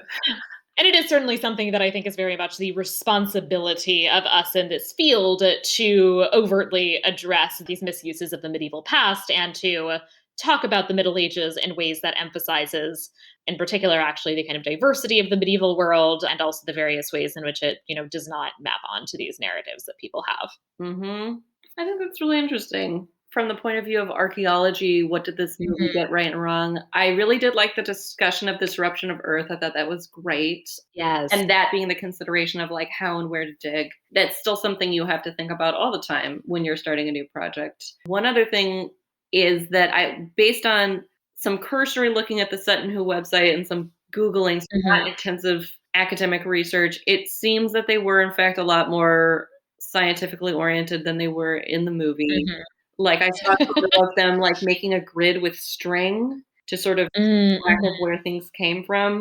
As opposed to just, "Let's dig in the ground over here, why There not?" it is, it came from right there. They sort of had, like, a grid system. Now we use all kinds of fancy technology like theodolites or total station systems where you can, like, take a specific 3D point relative to, like, a stationary point, so you can, like, know the Mhm. exact location in both height and space where something is found, and you can Mhm. actually, like, outline structures and, like, create 3D models of the site. Obviously, that wasn't available at the time, but at least it was a little more scientific and trying to keep track of the actual locations of where things came from and how deep they were Yeah. than is depicted in the movie. Which again, it's a movie. It's not pretty to have like long pieces of string and people like carefully climbing over Right. them, but that's a little bit more realistic. Yeah. He talked a little bit about like the way the ship was oriented and the way the body was oriented, Mm, some like archaeology basics, like how is the body oriented tells you a lot about who the people were and what they believed. Like, were they oriented east west? Are they yeah. face up? Are their arms crossed? Like all body position, orientation to the world, Mm, relationship to bodies of water or mountains or other the structures that were there at the time are things you think about in terms of a burial. And they could have gone further with it, but they did at least talk about it at yeah. all, which I liked. Yeah. Another piece of this that I thought was interesting is the piece of archaeology culture where a lot of the higher order decision making and the politics happens not on the site, but happens in the house on a rainy day or at the pub in particular, like over drinks Yeah. at the end of the day. Like that's kind of to put it in the Hamill terms, like that's the room where it happens. Yeah. If you want to climb to power, you need to be in the room where it happens. That feels very true to, like, academic conferences Yeah, too. very much. Like that's, it makes sense. It extends beyond the site. Mhm. Peggy excusing herself from the pub is removing herself from that position of Mhm. power, although how much power she even Yeah. had at that point was sort of marginal, honestly. But also that's Right. also where a lot of the abuse of power happens, where people use what they have and they use alcohol and being removed from the world. Like, here Mhm. they're on an estate, so they're not like in the middle of nowhere, out of touch with people. But there are many things like that where you're way off on your Yeah. own away from civilization. It's just you and the team, and then you're having drinks around the fire. And this is the time when like a lot of political games get made in terms of like who gets to go to the cool part of the site, who gets to be the one who's closest to the Yeah. body, and who gets sort of squished down based on ass kissing and a hundred other things that go on Mhm. under the influence of alcohol. Yeah. I've been in various digs where there was more and less of that, and generally my experience is the closer you are to civilization, the less games people play, and the more isolated you are from the rest Mhm. of the world, the more intense Uh-huh. bullshit happens. Yeah. Them being in a pub with other people and stuff meant that to some degree they were constrained by society's eyes being like, "Hey, you can't just, like, treat other people like this." Right. They're all, like, joking about the coin and, like, making jokes Mhm. about Peggy leaving and, like, this sort of, like, tense atmosphere around academia felt Mhm. authentic to me in my own experiences, which, spoiler, not great. Yeah. It's not like it was all terrible. Like, I do have lots Right. of fond memories of, like, brewing great ideas in this environment and, like, having Mhm. these great experiences. So it's a double-edged sword. Like, it can be something where, Yeah. like, you're tired, but you're exhausted and you're energized and the ideas are flowing because it's, like, this great time, but it also can just be this, like, very toxic environment. So it really depends on who you are and what it's about. But that I was surprised that the movie captured that, and I was, like, curious. I'm Yeah. like, I wonder if they hung around with a bunch of archaeologists for a while and were like, "Oh, these people love to Yeah. drink." Because it is definitely something that I think, feels true to some extent my kind of academic conference experiences too. Especially the fact that, I feel very lucky both in that I have had very good and upstanding formal and informal mentors, Yeah. but also the fact that I have happened for various reasons to have ended up in a part of the field where not necessarily that many of my senior colleagues, but a lot of people I went to grad school with and junior scholars are also women. Mhm. And so that I haven't had a lot of this experience, of the kind that Peggy has, of being in a position where she is surrounded by men, including, men that she doesn't necessarily know very well. Mhm. Not being in that setting deprives her of opportunity, but also preserves her security in some important ways. Yeah. And that's unfortunately still the case today. And as I said, I've been lucky to have not had that sort of experience, but I certainly know a lot of people who have. It reminded me actually of, like, a very specific moment in my history, like, it was right after a big discovery that a lot of people I had worked closely with had made, and so it was the year at the conference right after the big discovery, so they were, like, kind of on top of the world, like, they, Mhm. like, had all this fame and, like, they had these new things and, like, Yeah. because the stuff was new, there wasn't even room for a lot of criticism because most people knew very little because so little of it work had been done yet, like, it was like, there's this thing and Mhm. we released some of the details, but there's a lot more work. So they're like riding high on being famous and having something cool to talk about. When I walked by the hotel bar at the conference, it was like a bunch of white guys sitting together, and then one white woman who was a postdoc who I also knew. They were like talking animatedly, like they were clearly very happy with themselves. And Yeah. one of them was like telling a joke and like they were all laughing, but she was like laughing the hardest. And I looked at that and I'm like, hmm. And then later I ran into someone else I know who knew them and said that, and she's like, man, there's nothing you could give me that would make me want to trade places with her right now. And I was like, oh God, I had the exact Yeah. same thought. Like, thank God I Yep. met that one woman pretending to laugh really hard at their stupid ass jokes. Like, Right. They're dumb, like, "Will the bartender take a Merovingian trebuchet?" Like, come on, you're not that funny. yes, right. The funniest joke I've ever heard. You know, like on the one hand, I'm like, well, I'm not in the room where that happens, but also I don't want to be in that room. Like, Yeah. it's just Yeah. very, it's a weird feeling, but it's also Mhm. it was interesting to see it in the movie and sort of be reminded of that part of my life. Yeah. So for the next section, the Historia ad Veritas, I wanted to do a little bit of the work of providing some of the context for why it is actually that Sutton Hoo matters, that unfortunately I don't think the movie really succeeded in providing. It really didn't. First of all, this is probably the most elaborate grave or funerary monument, anything in this category, that exists from the Middle Ages at all, anywhere, in terms of like the kind of elaborateness of the like whole burial of the ship, of the grave goods, that this is like as fancy as you get, essentially. Then and now, like nothing surpassed this since then. It remains this Yeah. kind of the most important grave from that time. Exactly, and it certainly is also remains in many ways. The display could use some updating, if I'm remembering correctly, or Mhm. at least it could last time I was there. I mean, just in the sense of like, I don't think they've rewritten most of the copy in 40 years. They really don't update it very frequently, I don't think. No, but it is very much like one of the like flagship like things that is supposed to attract you to the British Museum still. The ship itself is almost 90 feet long. So again, like this is big. There's a lot of it. There's a lot of stuff. The items that are buried with this person not only highlight like this is obviously a rich, powerful, important person, but also related to, but even beyond the coin, that is actually something that really highlights England's connection to other parts of the world during this early medieval period. Not only the coins, but we actually have silver that we can tell from the like manufacturer's stamps on it that it's from Constantinople. So that is Wow. pretty far afield. Yeah. Yeah, that's amazing. And some of the gold work is probably things that were produced a bit more locally, but apparently we know that the garnets that were imported at some point from Sri Lanka, Gosh. Yeah. that we're talking about potentially a like very far-flung trade network. So not necessarily that like there was this guy in England who himself went to Sri Lanka, but that we are seeing trade connections that ultimately are connecting England with some very far away places. And to be the person that has those things from that far away Mhm. is a status symbol in that you were able to acquire something that is so Exactly. rare and so far flung. Exactly. And again, in terms of they have culture, they have art, that it is in fact the case that, again, this is a period where when this was found, it was often dismissed as being this moment where essentially nothing was going on of any interest.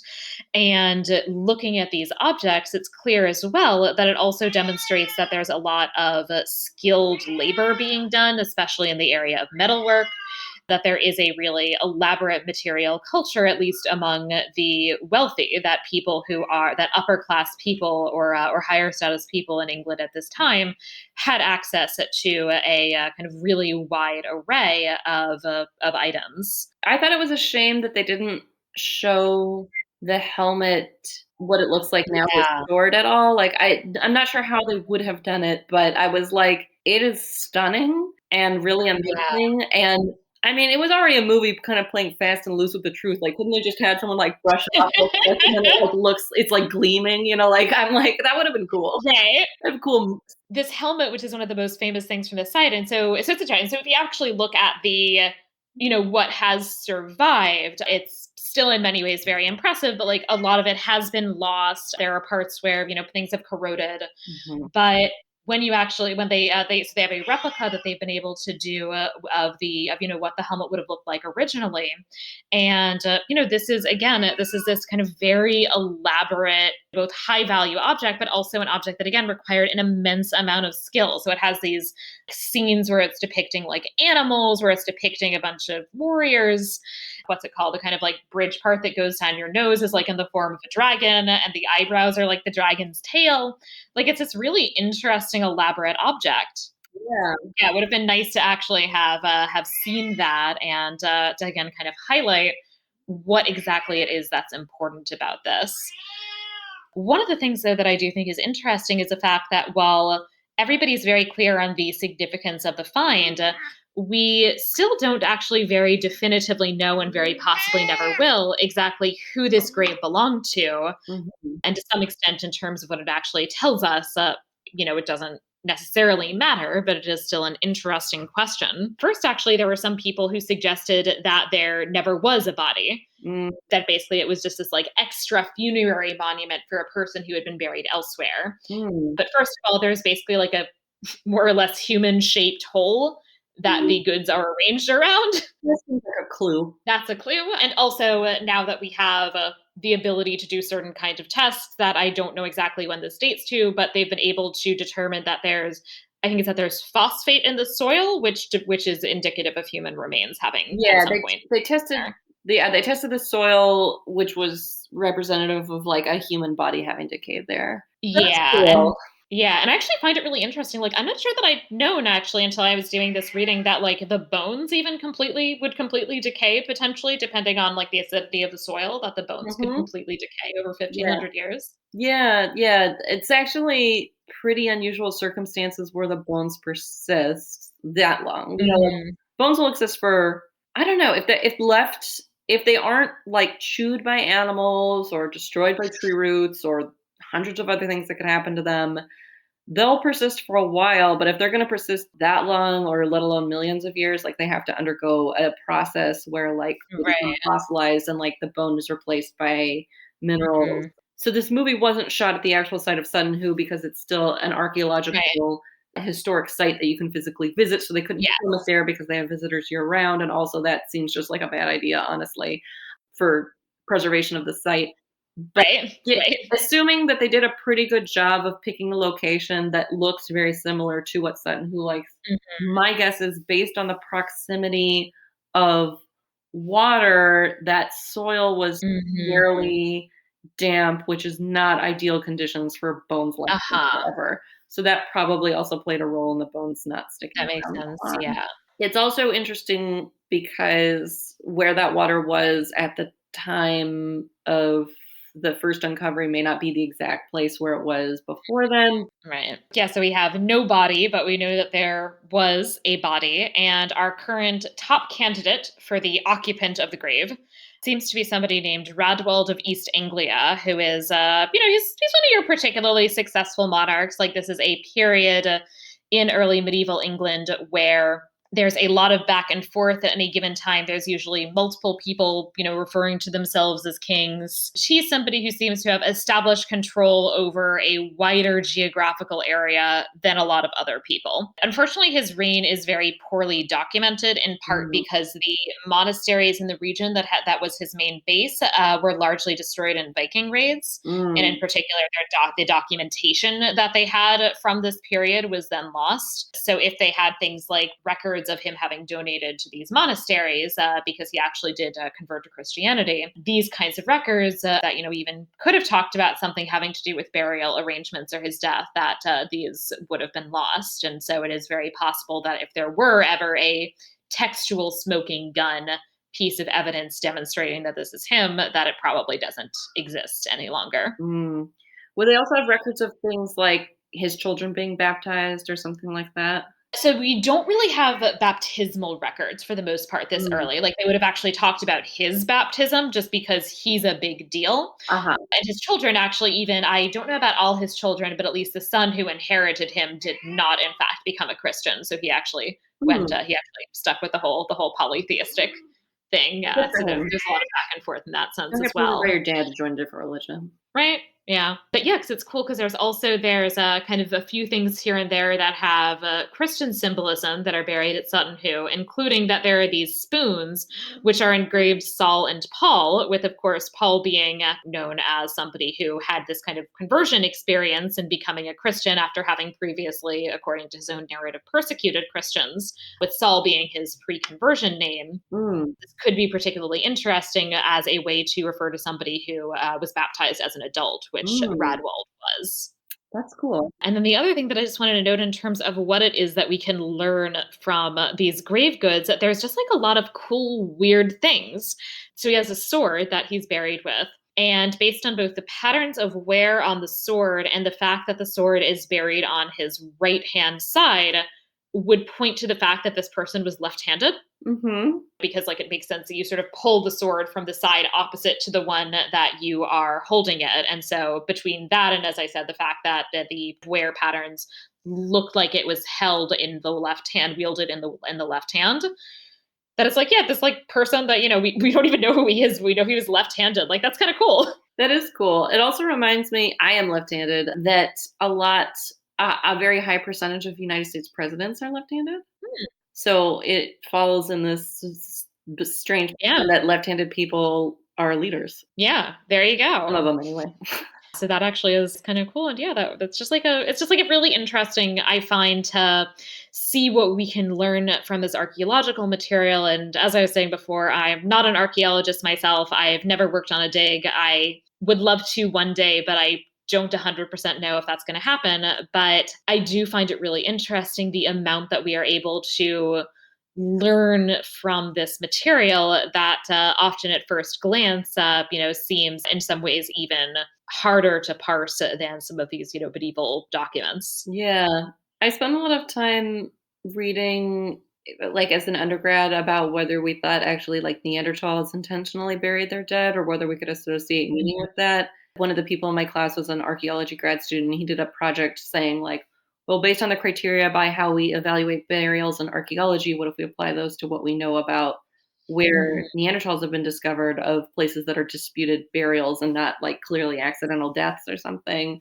And his results are very, like, inconclusive. He's like, "Well, I can't find any overarching patterns by the way we evaluate other Yeah. graves, but that doesn't rule anything out." Yeah. But I learned a lot from that about, like, the criteria of, like, when you think about a burial, like, what's placed, why, where in relation to the Mhm. body, what does that have to do with our beliefs about the body or death or the Yeah. afterlife or religion?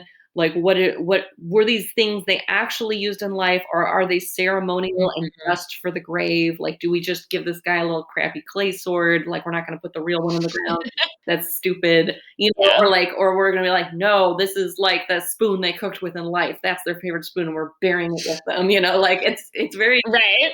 our like understandings of what death means and what belongs in a grave with someone of like are Mhm. so diverse and really interesting. Yeah. And, and that is a criteria by which you can also evaluate how important this person was. The more effort that has gone in clearly indicates that person's Yes. role in life.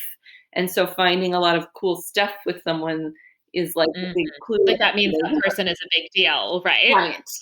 That's something that's really exciting and interesting is that not Yeah. just that, but, like, just getting a window into what do we think belongs in the grave? Yeah.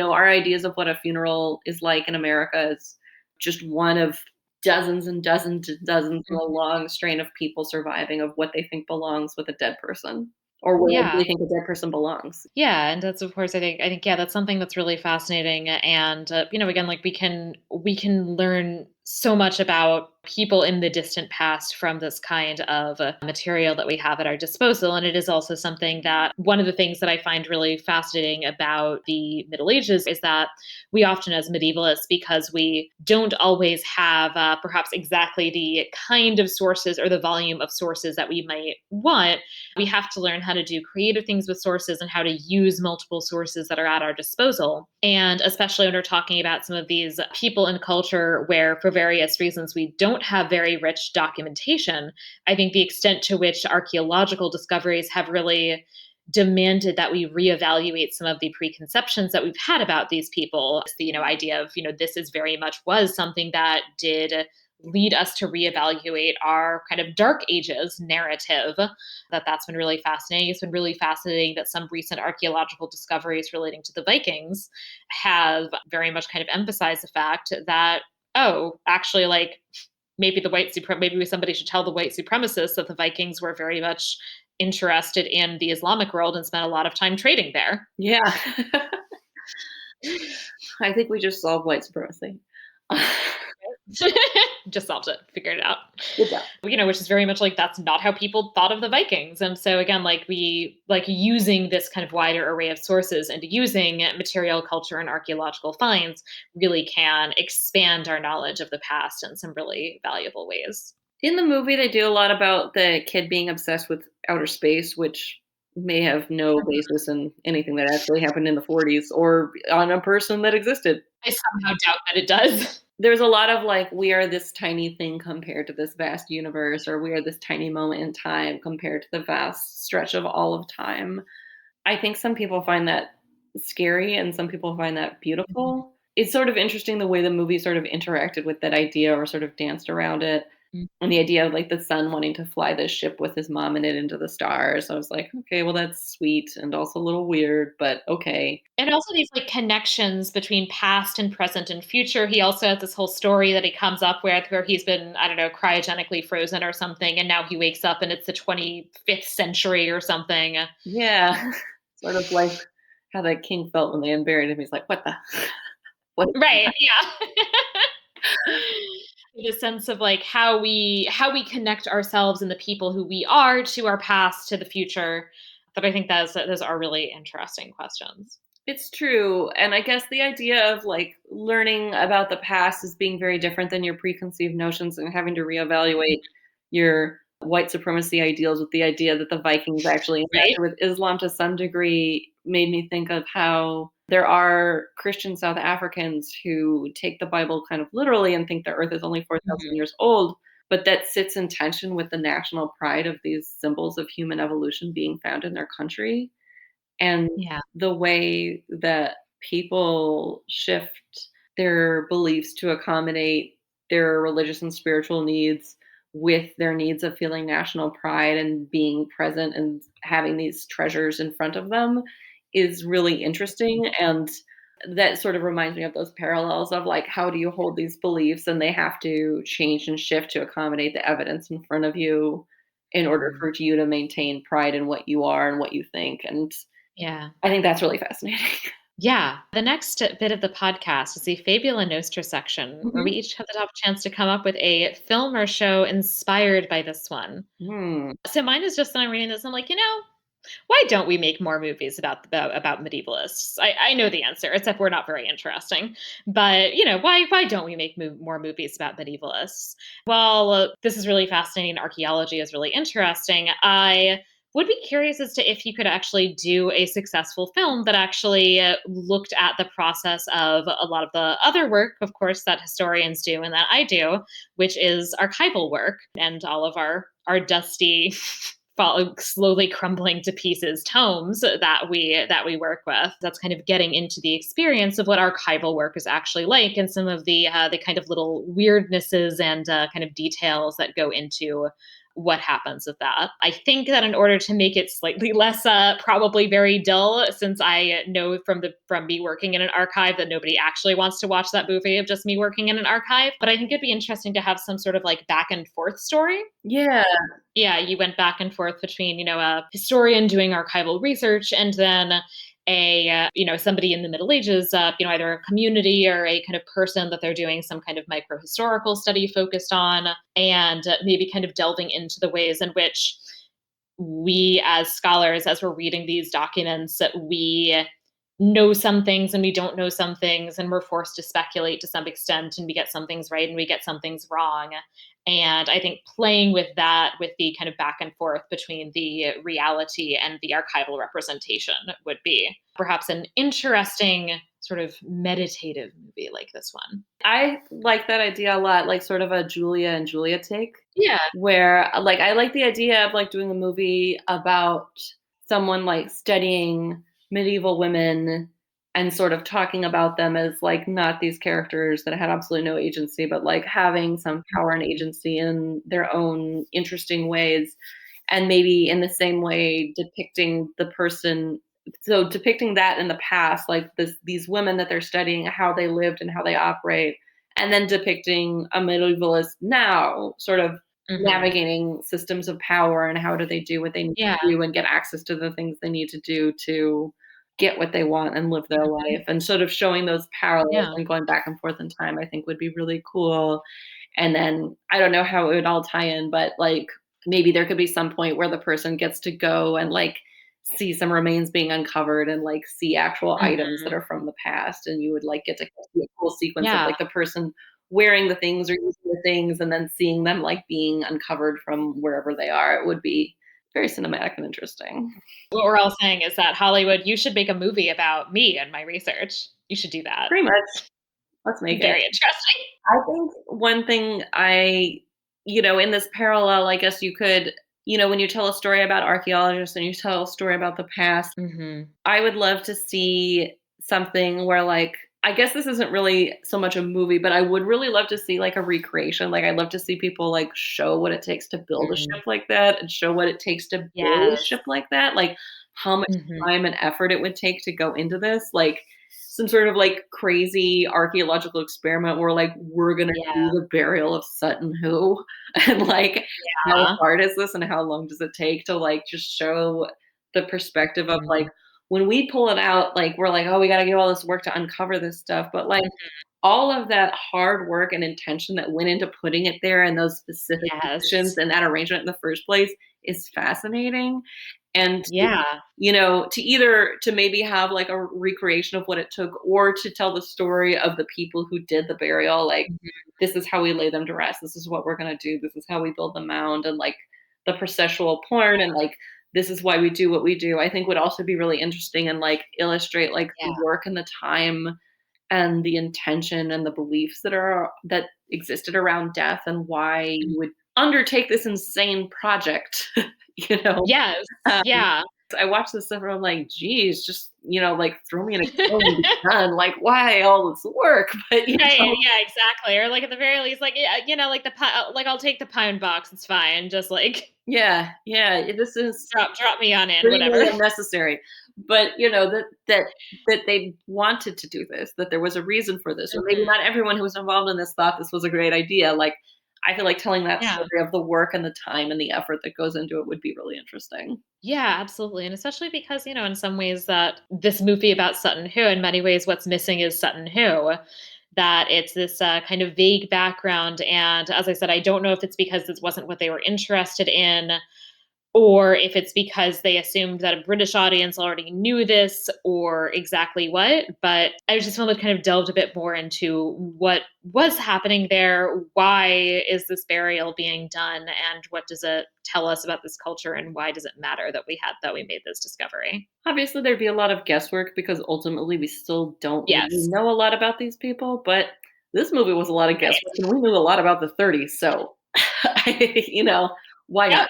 I mean, this movie took things that we knew and then just changed them dramatically. So, Sure, for reasons that are unclear to us, the viewers, and possibly the writers themselves. mhm, possibly. So that can then sort of lead into the last kind of real segment, which is doing our ratings of this film on a scale of 1 to 5, based on whatever criteria you see fit. It is completely subjective. I'd say that I'll give it a high rating for costuming because I love old clothes. I'll give it a high Mhm. rating for the beauty of the landscape.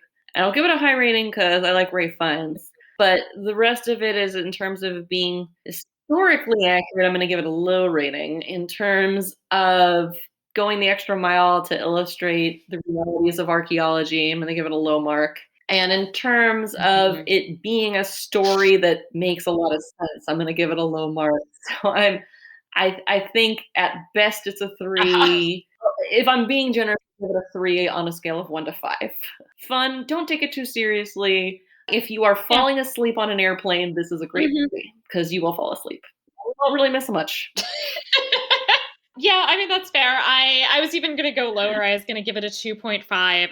It's overall like it's a pleasant watching experience, but I'm taking off some points in particular for some issues, the portrayal of women, as well as the fact that for, a film concerned with medievalism, it also seems in some ways sort of oddly disinterested in this major find and why it actually matters. And for the weird quasi romantic relationship between Carrie Mulligan and a man old enough to be her father, which nobody needed. Very forced.